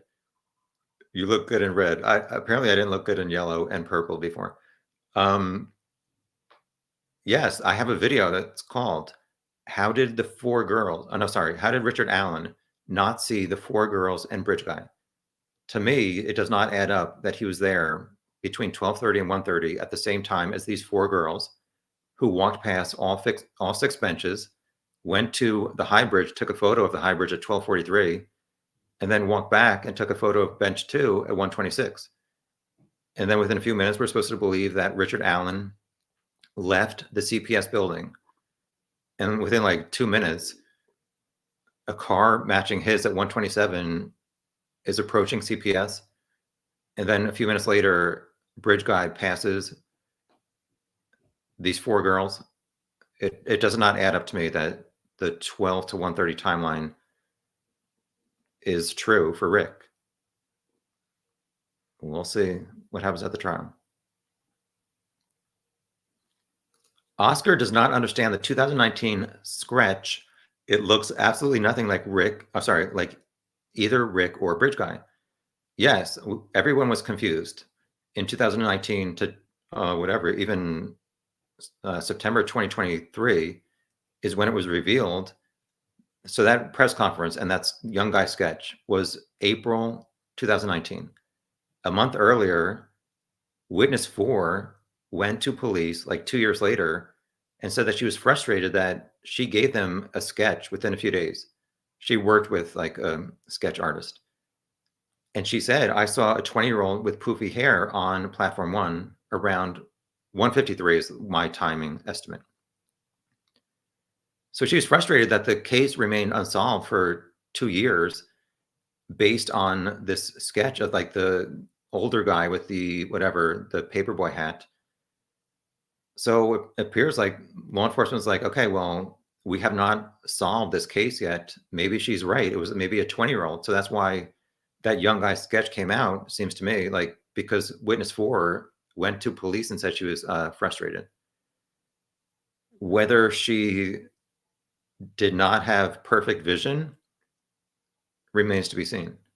And as I always say, like I'm not dissing witness 4. She was in her 50s and she was about 50 feet away when the sun was out. I don't know how long she looked at this man. So I actually went to the trail a month ago, as I just said, like a half hour ago. And I did this test where I stood where witness 4 was and somebody else stood where Bridge Guy would have been at platform 1. I said, like, how long, I said to the people I was with, how long would a woman by herself stare at this man on platform one if she thought she was alone on this trail and she like comes around the old like post and sees a man on platform one? Like, is she really staring at him to, like, how long is she staring at him? And some of the women I was with said, well, if she's a local and she maybe thought she knew the man on platform one, is maybe the reason why she looked at him a little bit longer to be like, is that somebody I know? So that was something that I did not think of, which I guess could be true. But I'm very interested to know, did Bridge Guy turn to look at her?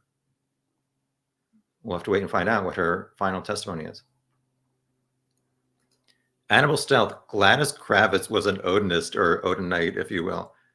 Yeah, Gladys Kravitz was a neighbor on, was it I Dream of Jeannie or something? She was a nosy neighbor.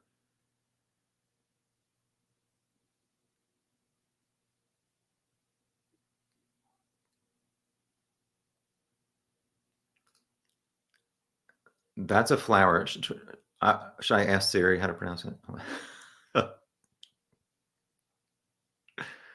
Barbie, why would he have to have social media linking him to Abby and Libby?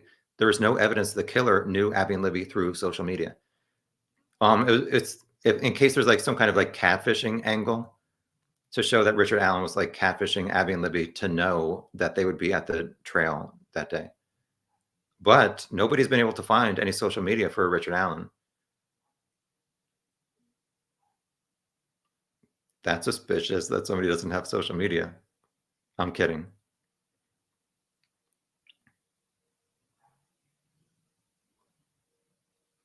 The Saint, I cannot actually say what I want. I'd be timed out, right?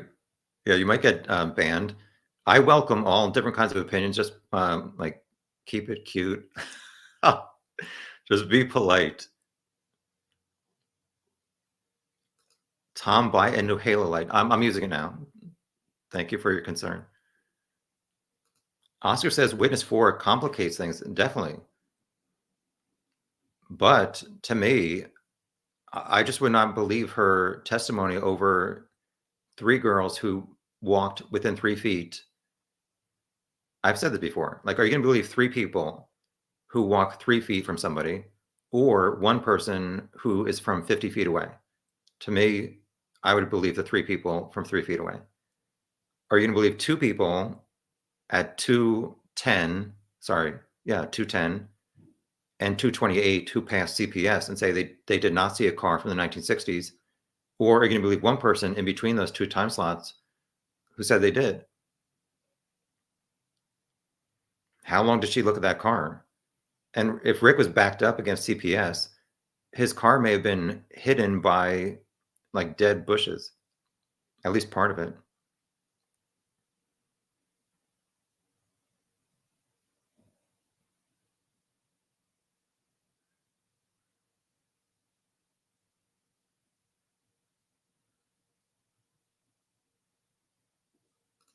The Saint, oh my God, she said that is the man I seen or saw when the police showed her the pic of Bridge Guy. Why is this hard to grasp? Stop. It's what's hard to grasp. She said, yes, the 4 girls were shown Libby's screenshot and said that's the man who passed us entering the trail at 1:30-ish. Witness 4 also was shown the Bridge Guy screenshot and said that's the man I saw on platform 1. The issue is Witness 4 said he was 20 to early 30s, and obviously the 4, or at least 3 of the 4 girls 20 minutes earlier said he was in his 40s. So that's why it's hard to grasp for certain people, because there's 2 different like witness statements about the age.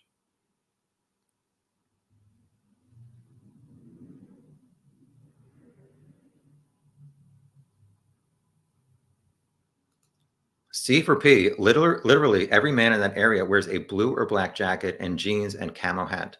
Well, that's what people used to say. And then we heard about Tony Klein, who always wears shorts and NASCAR shirts.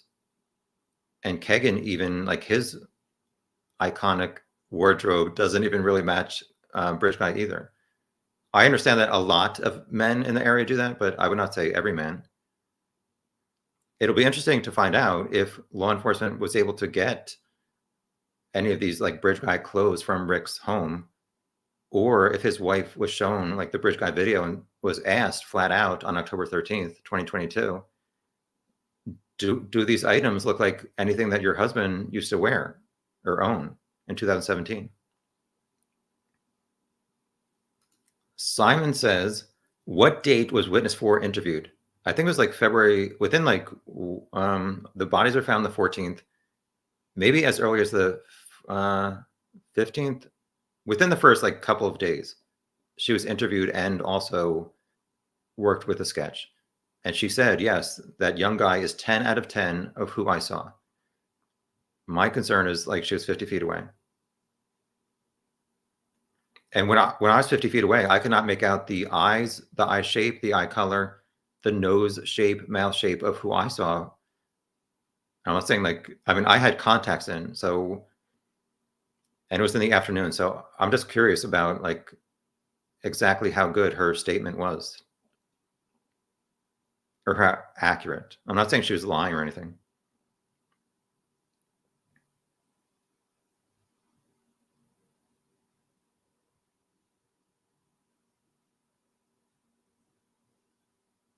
Yeah, Delulu Bitches. Well, we're down to 12 minutes. Oh no, we're going to end. Witnesses can make mistakes. Let's see what happens at trial, if it happens.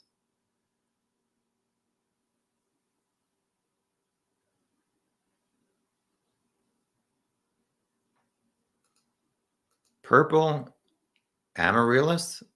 Amaryllis? Anyway, I'm having a vague memory that witness 4's statement was given way before the other female statement. Yes. The 3:57 p.m. driver who said she saw a guy on 300 North. That was like a few months later. So if that's what you're talking about.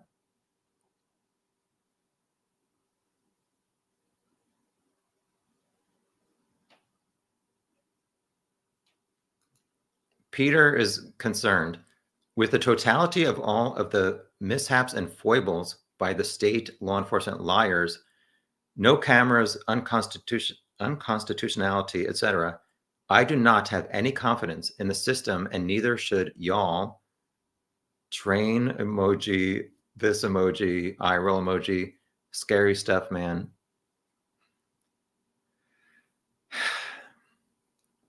I agree, but let's wait and see what facts the prosecution has.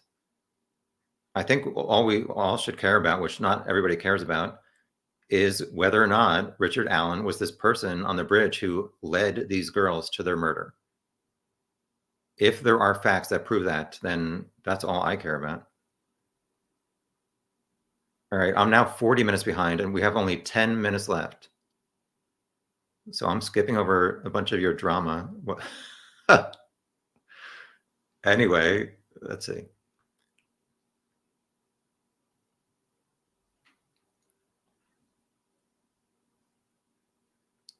No fan clubs allowed, but thank you.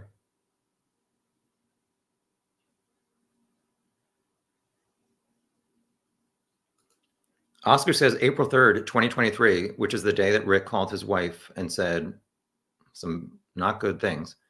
Richard was not mentally bad. He exercised, ate healthy, had contact with loved ones, and meditated. I don't know if that's true, Oscar.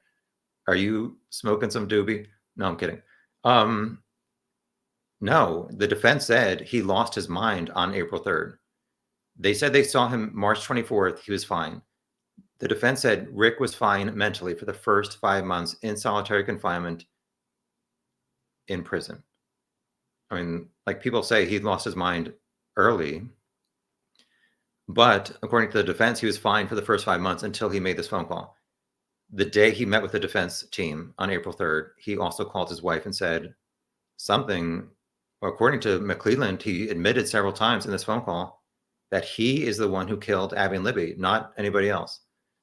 So stay tuned for all sides and their arguments.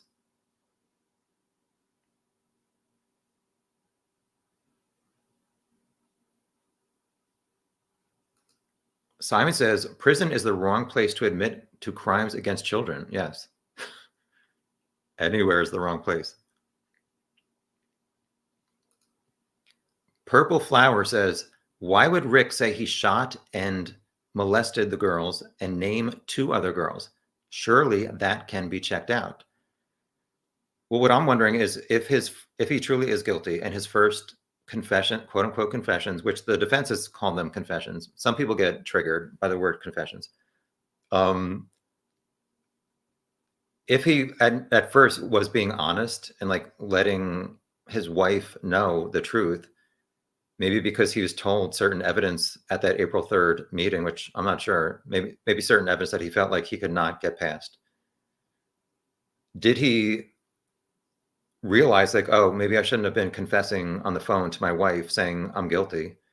So did he start like confessing to everybody to try and offset those first confessions?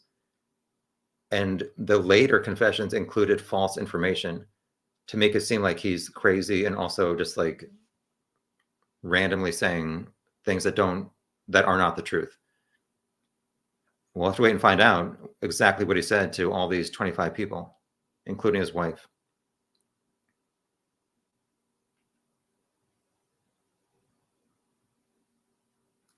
Hi, Jacqueline.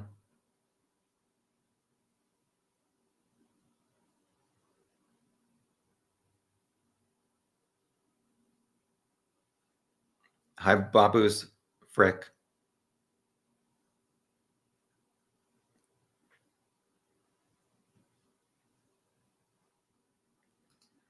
Don't get frustrated by people, Alicia. Like, do your own thing. People like Victoria, I don't know what Victoria did, frustrate me. But yeah, I agree with this second part.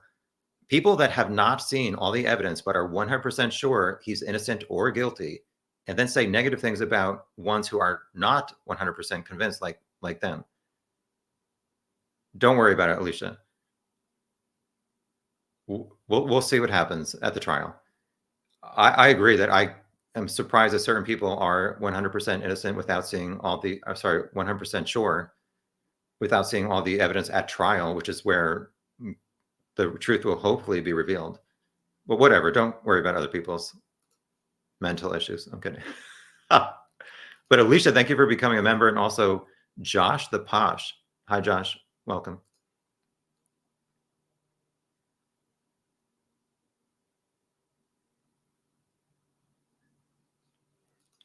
JJ thinks that Rick was notified somehow of girls being at the bridge. Well, it seems to be an issue that a lot of people talk about. Libby and maybe even Abby have been telling their friends that they were going to try and go to the trail and the bridge that weekend because they were off, I believe, both Friday and the Monday. Obviously the Monday, but I think the Friday also because they had not utilized all of their snow days for the year. But it seems like Abby and Libby had not been given permission to get a ride until soon before 1:30. So how would Rick know for sure that specifically Abby and Libby would be there? They got there, I think 1:49 is when Kelsey dropped them off. We'll have to wait and find out. People are talking about like this Yellow or Yubu app. I don't know. We'll have to wait and find out at the trial how that might come into play.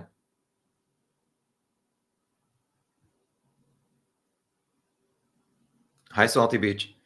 If Rick is being coerced, there would be evidence of this. Isn't he being recorded 24/7? The camera is 24/7 on his cell. There is no microphone on that camera.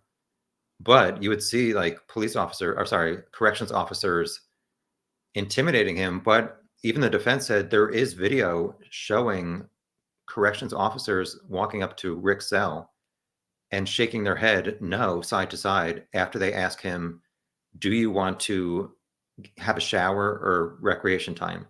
And they're going like this to have him say no. I think so that the insinuation was that the corrections officers would not have to be bothered with taking him to rec time or a shower. According to the defense, that's on video. We'll have to wait and find out. Barney says the defense tried so hard to get rid of the PCA search warrant results.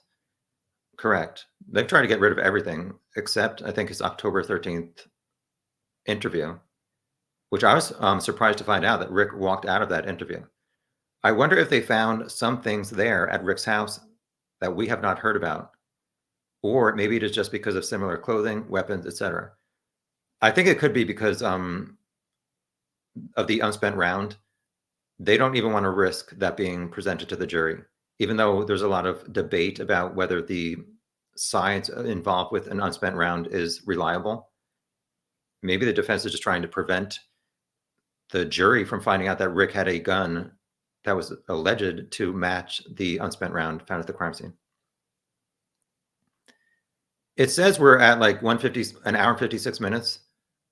I'm 30 minutes behind. I might go a little bit longer. What a treat. But not much.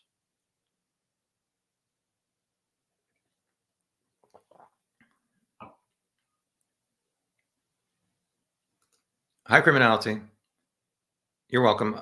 Did you get my I sent you $20 for providing the manuscript, or not manuscript, the transcript from, I forget what it was, but I appreciated you and anybody else who donated to get that, so thank you. I'm not woke. I need to be taking a nap. That's what needs to be happening.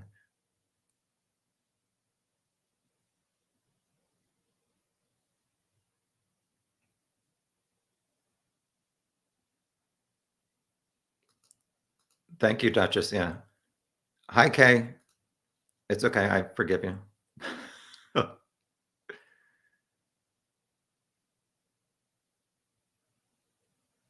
Sorry, I'm just looking for comments or topics we have not discussed.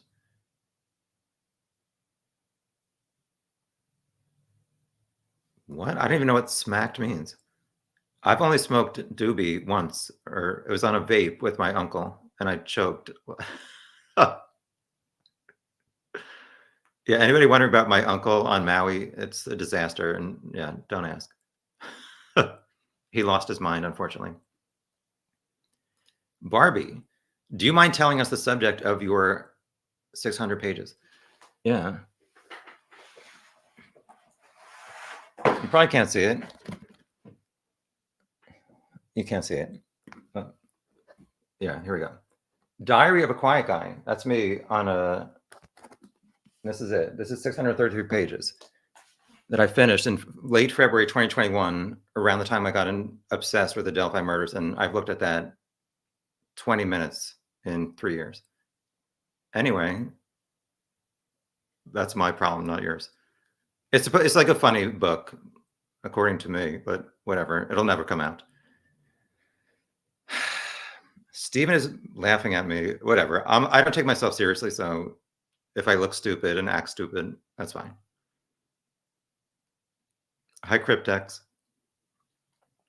Cryptex, I think you should go on camera and change colors so I don't feel so bad.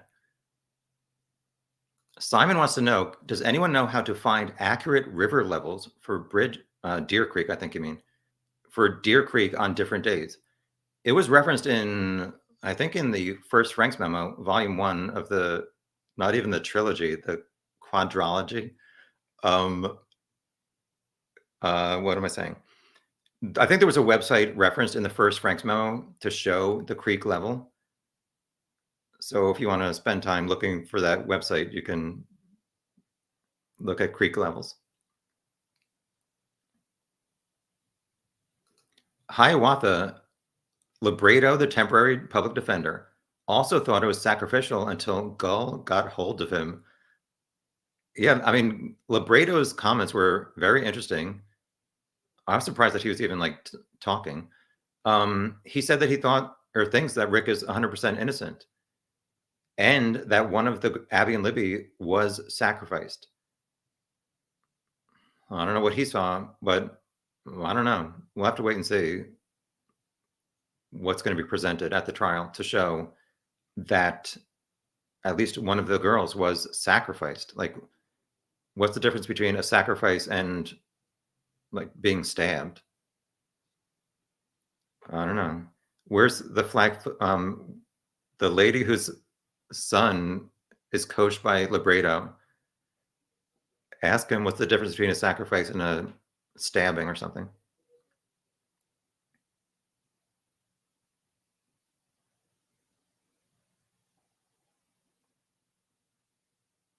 All right, I need to wrap this up.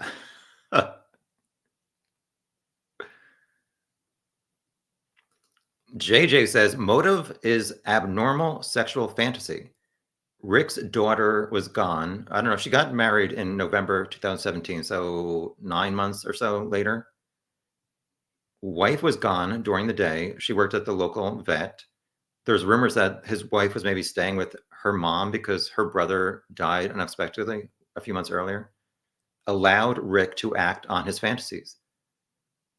We'll have to wait and find out if his wife truly was away for a few days at that time.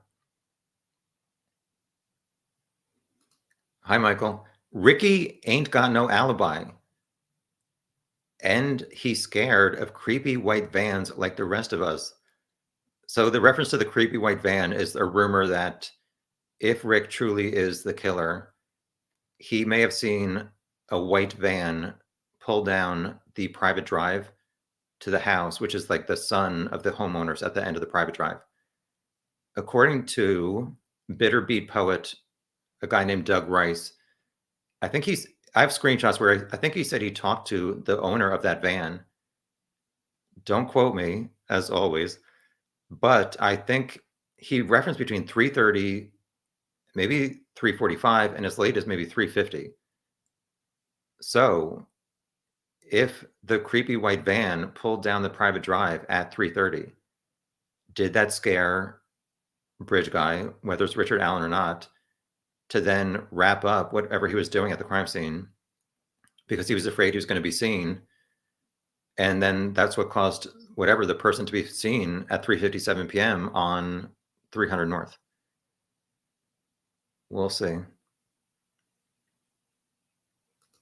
SSS doesn't even know who BH is. It's a Odinist guy who had a lot of suspicious stuff about his Facebook and stuff, but no proof that I've seen that he was a Bridge Guy or at the crime scene.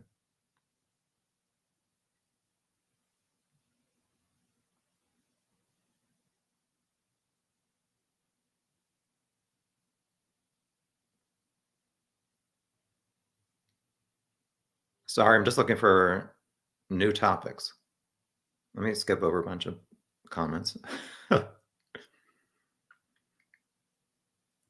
Girl next door. This case has attracted the most schizo theories. It's interesting.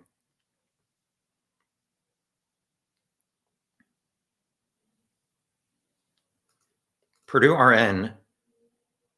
Rick went to look at catfish. I don't know. I did look down at the creek from platform 1 and the bridge, and you can see fish. So I've never doubted that Rick could have been on the bridge looking for fish. My issue is that it had snowed on the 8th and 9th, and because of that, it melted and made Deer Creek really blurry or whatever, dirty, so that you really couldn't even see any fish. So if Rick is there, he said he's there noon to 1:30, so that's 90 minutes. Like if you're looking on platform 1, he said he was on platform 1 looking at fish. If you can't see fish, how long are you standing on platform 1 looking over? Like how long are you hanging out on this bridge? He said he went to sit on a bench after he did that. But these 4 girls passed all 6 benches between 12:30 and 1:30 twice and never saw Rick sitting on a bench. So these are some of my concerns about Rick's timeline. Michael, yeah, I don't highlight comments that have F words in them, but yeah, yo, Rex Heuermann is effed in the head. Yeah, he had a spreadsheet about like how to commit murders and get away with it. He's disgusting. Anyway, hi, Farmer.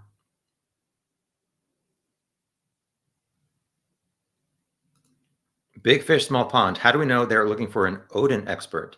Well, we know that the prosecution hired an Odinism expert. apparently would to dispel any kind of defense theory about the Odinists being the killers. But Baldwin left a voicemail for a heathen organization saying they're looking for a rune expert, I guess to say that the branches on Abby and Libby were related to some kind of religion, similar to Odinism or Asatru.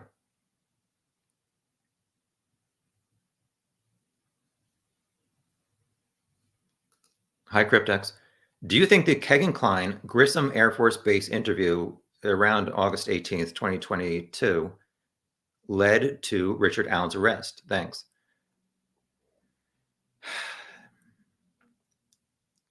Why do I sigh all the time? At this point, I'm thinking that Kegan-Klein and his father are not involved in the Delphi murders. It's been 7.5 years, and apparently law enforcement has not found anything to charge them with. But if I had to choose one thing, I would say that the Wabash River search for 5 weeks between like mid-August to mid to late September 2022, I kind of believe the rumor that they did not find anything related to the Delphi murders. If they're looking for like a gun or a cell phone related to the clients and the Delphi murders, and they did not find it, is the rumor true that Doug Carter said to go back to the very beginning and start over with this investigation for the Delphi murders? Because according to the PCA, investigators were reviewing prior tips on September 21st, 2022, is when Tony Liggett was presented with this Richard Allen tip, which was 74 in the Orion system. So to me, I kind of do believe like around September 21st or whatever, 20th, 21st, did somebody go into Orion starting at tip 000001 and see if they missed anything? And then when they got to 000074, somebody was like, why does it say that this man was on the trail 1:30 to 3:30? Yet this name, Richard Allen Whiteman, because it was entered wrong, his street was Whiteman, his first and last name obviously are Richard Allen. Was it Shankmeister, Kathy Shank, who is like the receptionist at Carroll County Sheriff's Office, and I guess the assistant to Tony Liggett? Was she the one? Is that the reason why she was on the stage after Rick was arrested? And Doug Carter says something like, "Thank you for your attention to detail." Was it because she was the one who said, like, why is this tip here? This man was on the trails at the time of the murders. Like, why have we not looked into him? To me, that is like the only way that like the Wabash River search led to Rick's arrest. I'm sure I'm wrong, as with everything else. all I care about is like the truth. So hopefully we're headed towards the truth. Uh-oh, I'm losing my voice. 209. We'll see how much longer. How far behind am I? All right, I need to skip a bunch.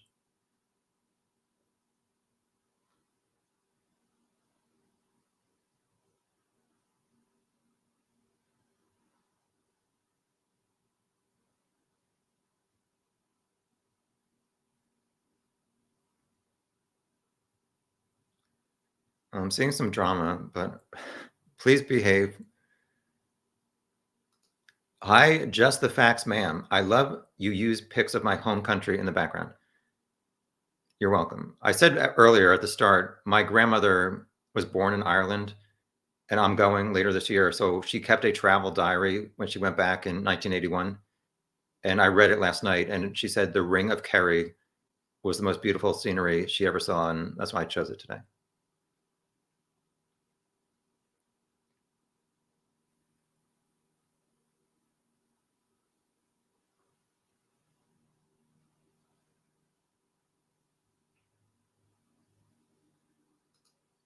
Jacqueline says, facts are facts, timelines are timelines, bullets are bullets.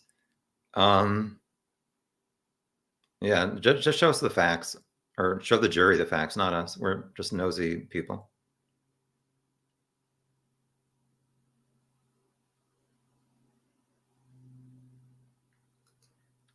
Jacqueline again, Libby captured her kidnapper murderer on her phone. I highlighted this because the defense wants to prevent the jury from seeing that video. If Richard Allen is not Bridge Guy, that's not him. He's never owned those clothes, and that's not his voice. Why would the defense want to prevent the jury from seeing that? Wouldn't they be like, here, look at this, listen to this. This is not our client, the defendant. To me, that's odd that the defense is trying to prevent Libby's video from being shown to the jury if Rick truly is innocent.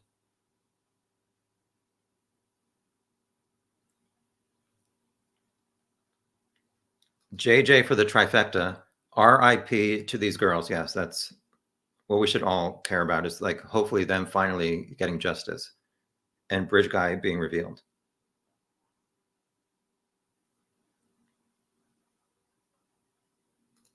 Lisa said Kegan Kline used to wear a lot of jeggings. At first I thought it said leggings, and I was like, I pictured him in like tights, like a ballet or whatever. Move on to the next topic. I don't know what jeggings are. Sorry. Should I ask Siri? She gets upset if I don't talk to her every live chat. Siri, what are jeggings? Jagging is a term that is used to describe something that is uneven or irregular. No, she spelled it wrong. Sorry. We'll have to figure it out on our own. Let's wrap it. I'll do 3 more comments, then we're done. Hopefully next week there's going to be some filings to talk about and move this case forward. What? Thank you, Babu.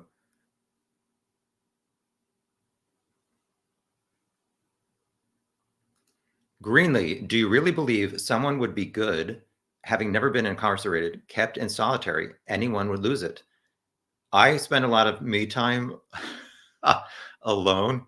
And yes, even I would hate to be in a prison with like noisy ass MFers screaming. They said the lights never turn off. So yes, I agree that it's a horrible situation to be in. But I'm saying that the defense said for the first 5 months that Rick was okay mentally. And they're saying it was not until this day, April 3rd, where he called his wife and according to the prosecution said he killed Abby and Libby. That was like 5 months later. So to me, it is important that the defense said he was fine mentally for the first 5 months until April 3rd. I mean, it seems suspicious to me that he was okay and then he calls his wife. Like, what is causing him to call his spouse of 20 or for 30 years at that point and saying, I'm a child murderer? Like, if we're all in the jury, we're going to be like debating this stuff. But as a member of the jury, like, that's something that I can't really get past. So the defense is going to have to prove something during their 15 days to get me past it. What did I say? 3 more comments? I forget. I have a bad memory. All right, 3 more starting from here.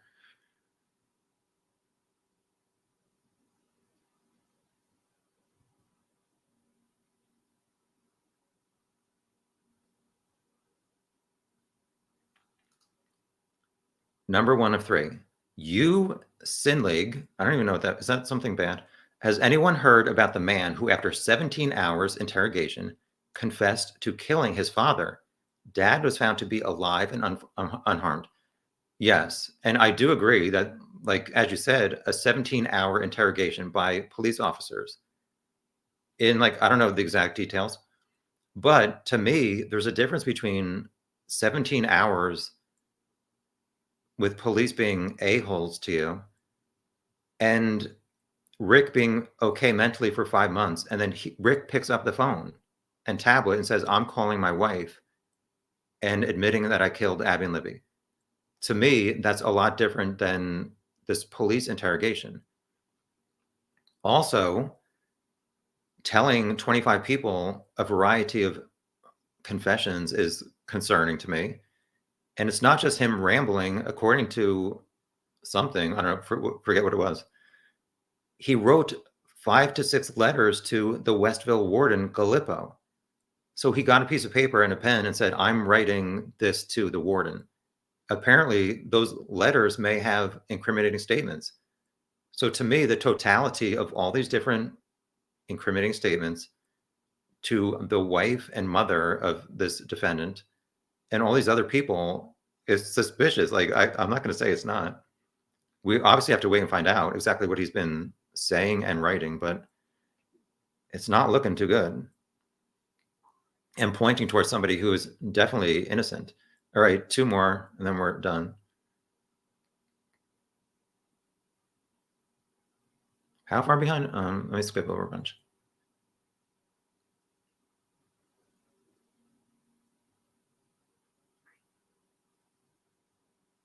Yeah, I don't know what was the drama was, but I'm fine with like different opinions. Just be polite.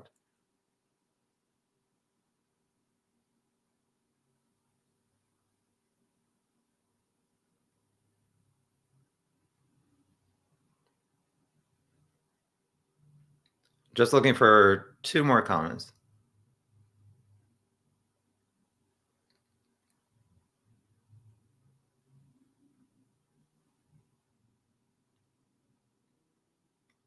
There's no like comments of use that you guys are talking about. Let's see.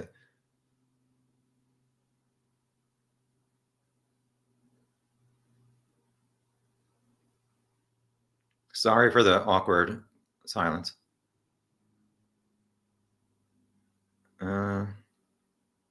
If you guys would write like good comments, I wouldn't be in this position. I'm kidding. Should I just like close out? That would be funny. 2 more comments.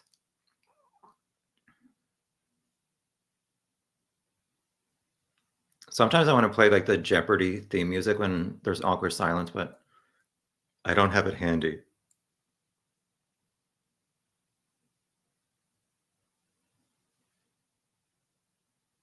This is so awkward. I'm just not finding any topics we have not talked about. Hi, Baxter. Hi, Wayward. Are your sources Ellie? I don't know if you're talking about me, but I have no inside sources. Nobody talks to me. All right, let's do this. Is 2 of 3. Living vicariously in high definition. Are you familiar with the biblical mark of Cain popularized by Supernatural? Is that a TV show? Not the mark of Cain, Supernatural. The F tree is still different and not necessarily a symbol at all, but it definitely gave me chills. So one of the experts by the prosecution is a blood spatter expert, and a spatter with not an L. Some people say splatter with an L. It's not. I have to make sure you guys don't make mistakes. I've said previously, I do think that the horizontal line of the supposed F with Libby's blood, it does look intentional to me. But apparently the prosecution is probably going to try and say it was not. It was like, I don't want to get too gruesome, but I'm not going to talk about like how gruesome it is, but maybe Libby was facing that tree when she got stabbed. I'll leave it at that. Final comment. As I said, it's going to depend on if there's enough legal filings over the next week, if I have another member live chat next Saturday or public live chat next Sunday. Same time, same place, different background. Somebody once left a comment. This guy travels all the time because I have like different backgrounds. All right. Thank you for, at least we learned something today. Jeggings are leggings made of jeans. Thank you, Amy Gordon, for the win. What is our final comment? That can't be it. Something of substance, hopefully.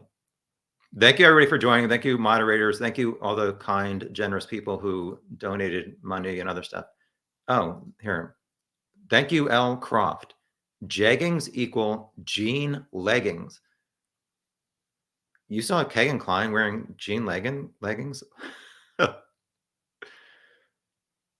I don't remember that picture. Final comment coming up, and we're done. We're at 2 hours and 20 minutes. That's plenty of time. Yeah, Delulu Bishes. I've said this before. I've been on like work conference calls where I just something like this. I don't move for like 15 seconds and they say, Tom, I think you're frozen. I'm like, no, I'm still here. Just don't move. Anyway, final comment about Delphi and not me being embarrassing.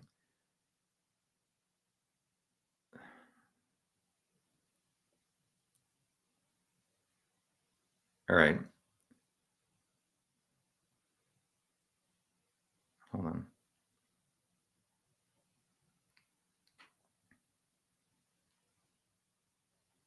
All right. I'm not really seeing.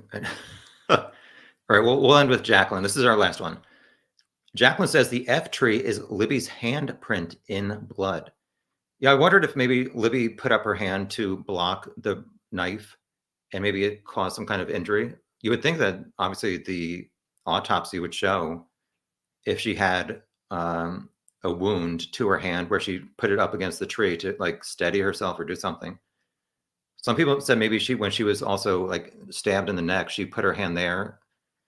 We'll have to wait till the trial, if it ever happens, to find out all these technical details on each side.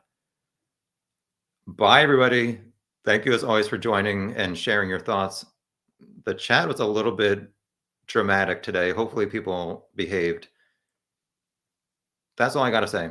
I'll see you when I see you, whenever there's more updates on the case. It's supposed to start in 4 months. We'll find out. See ya.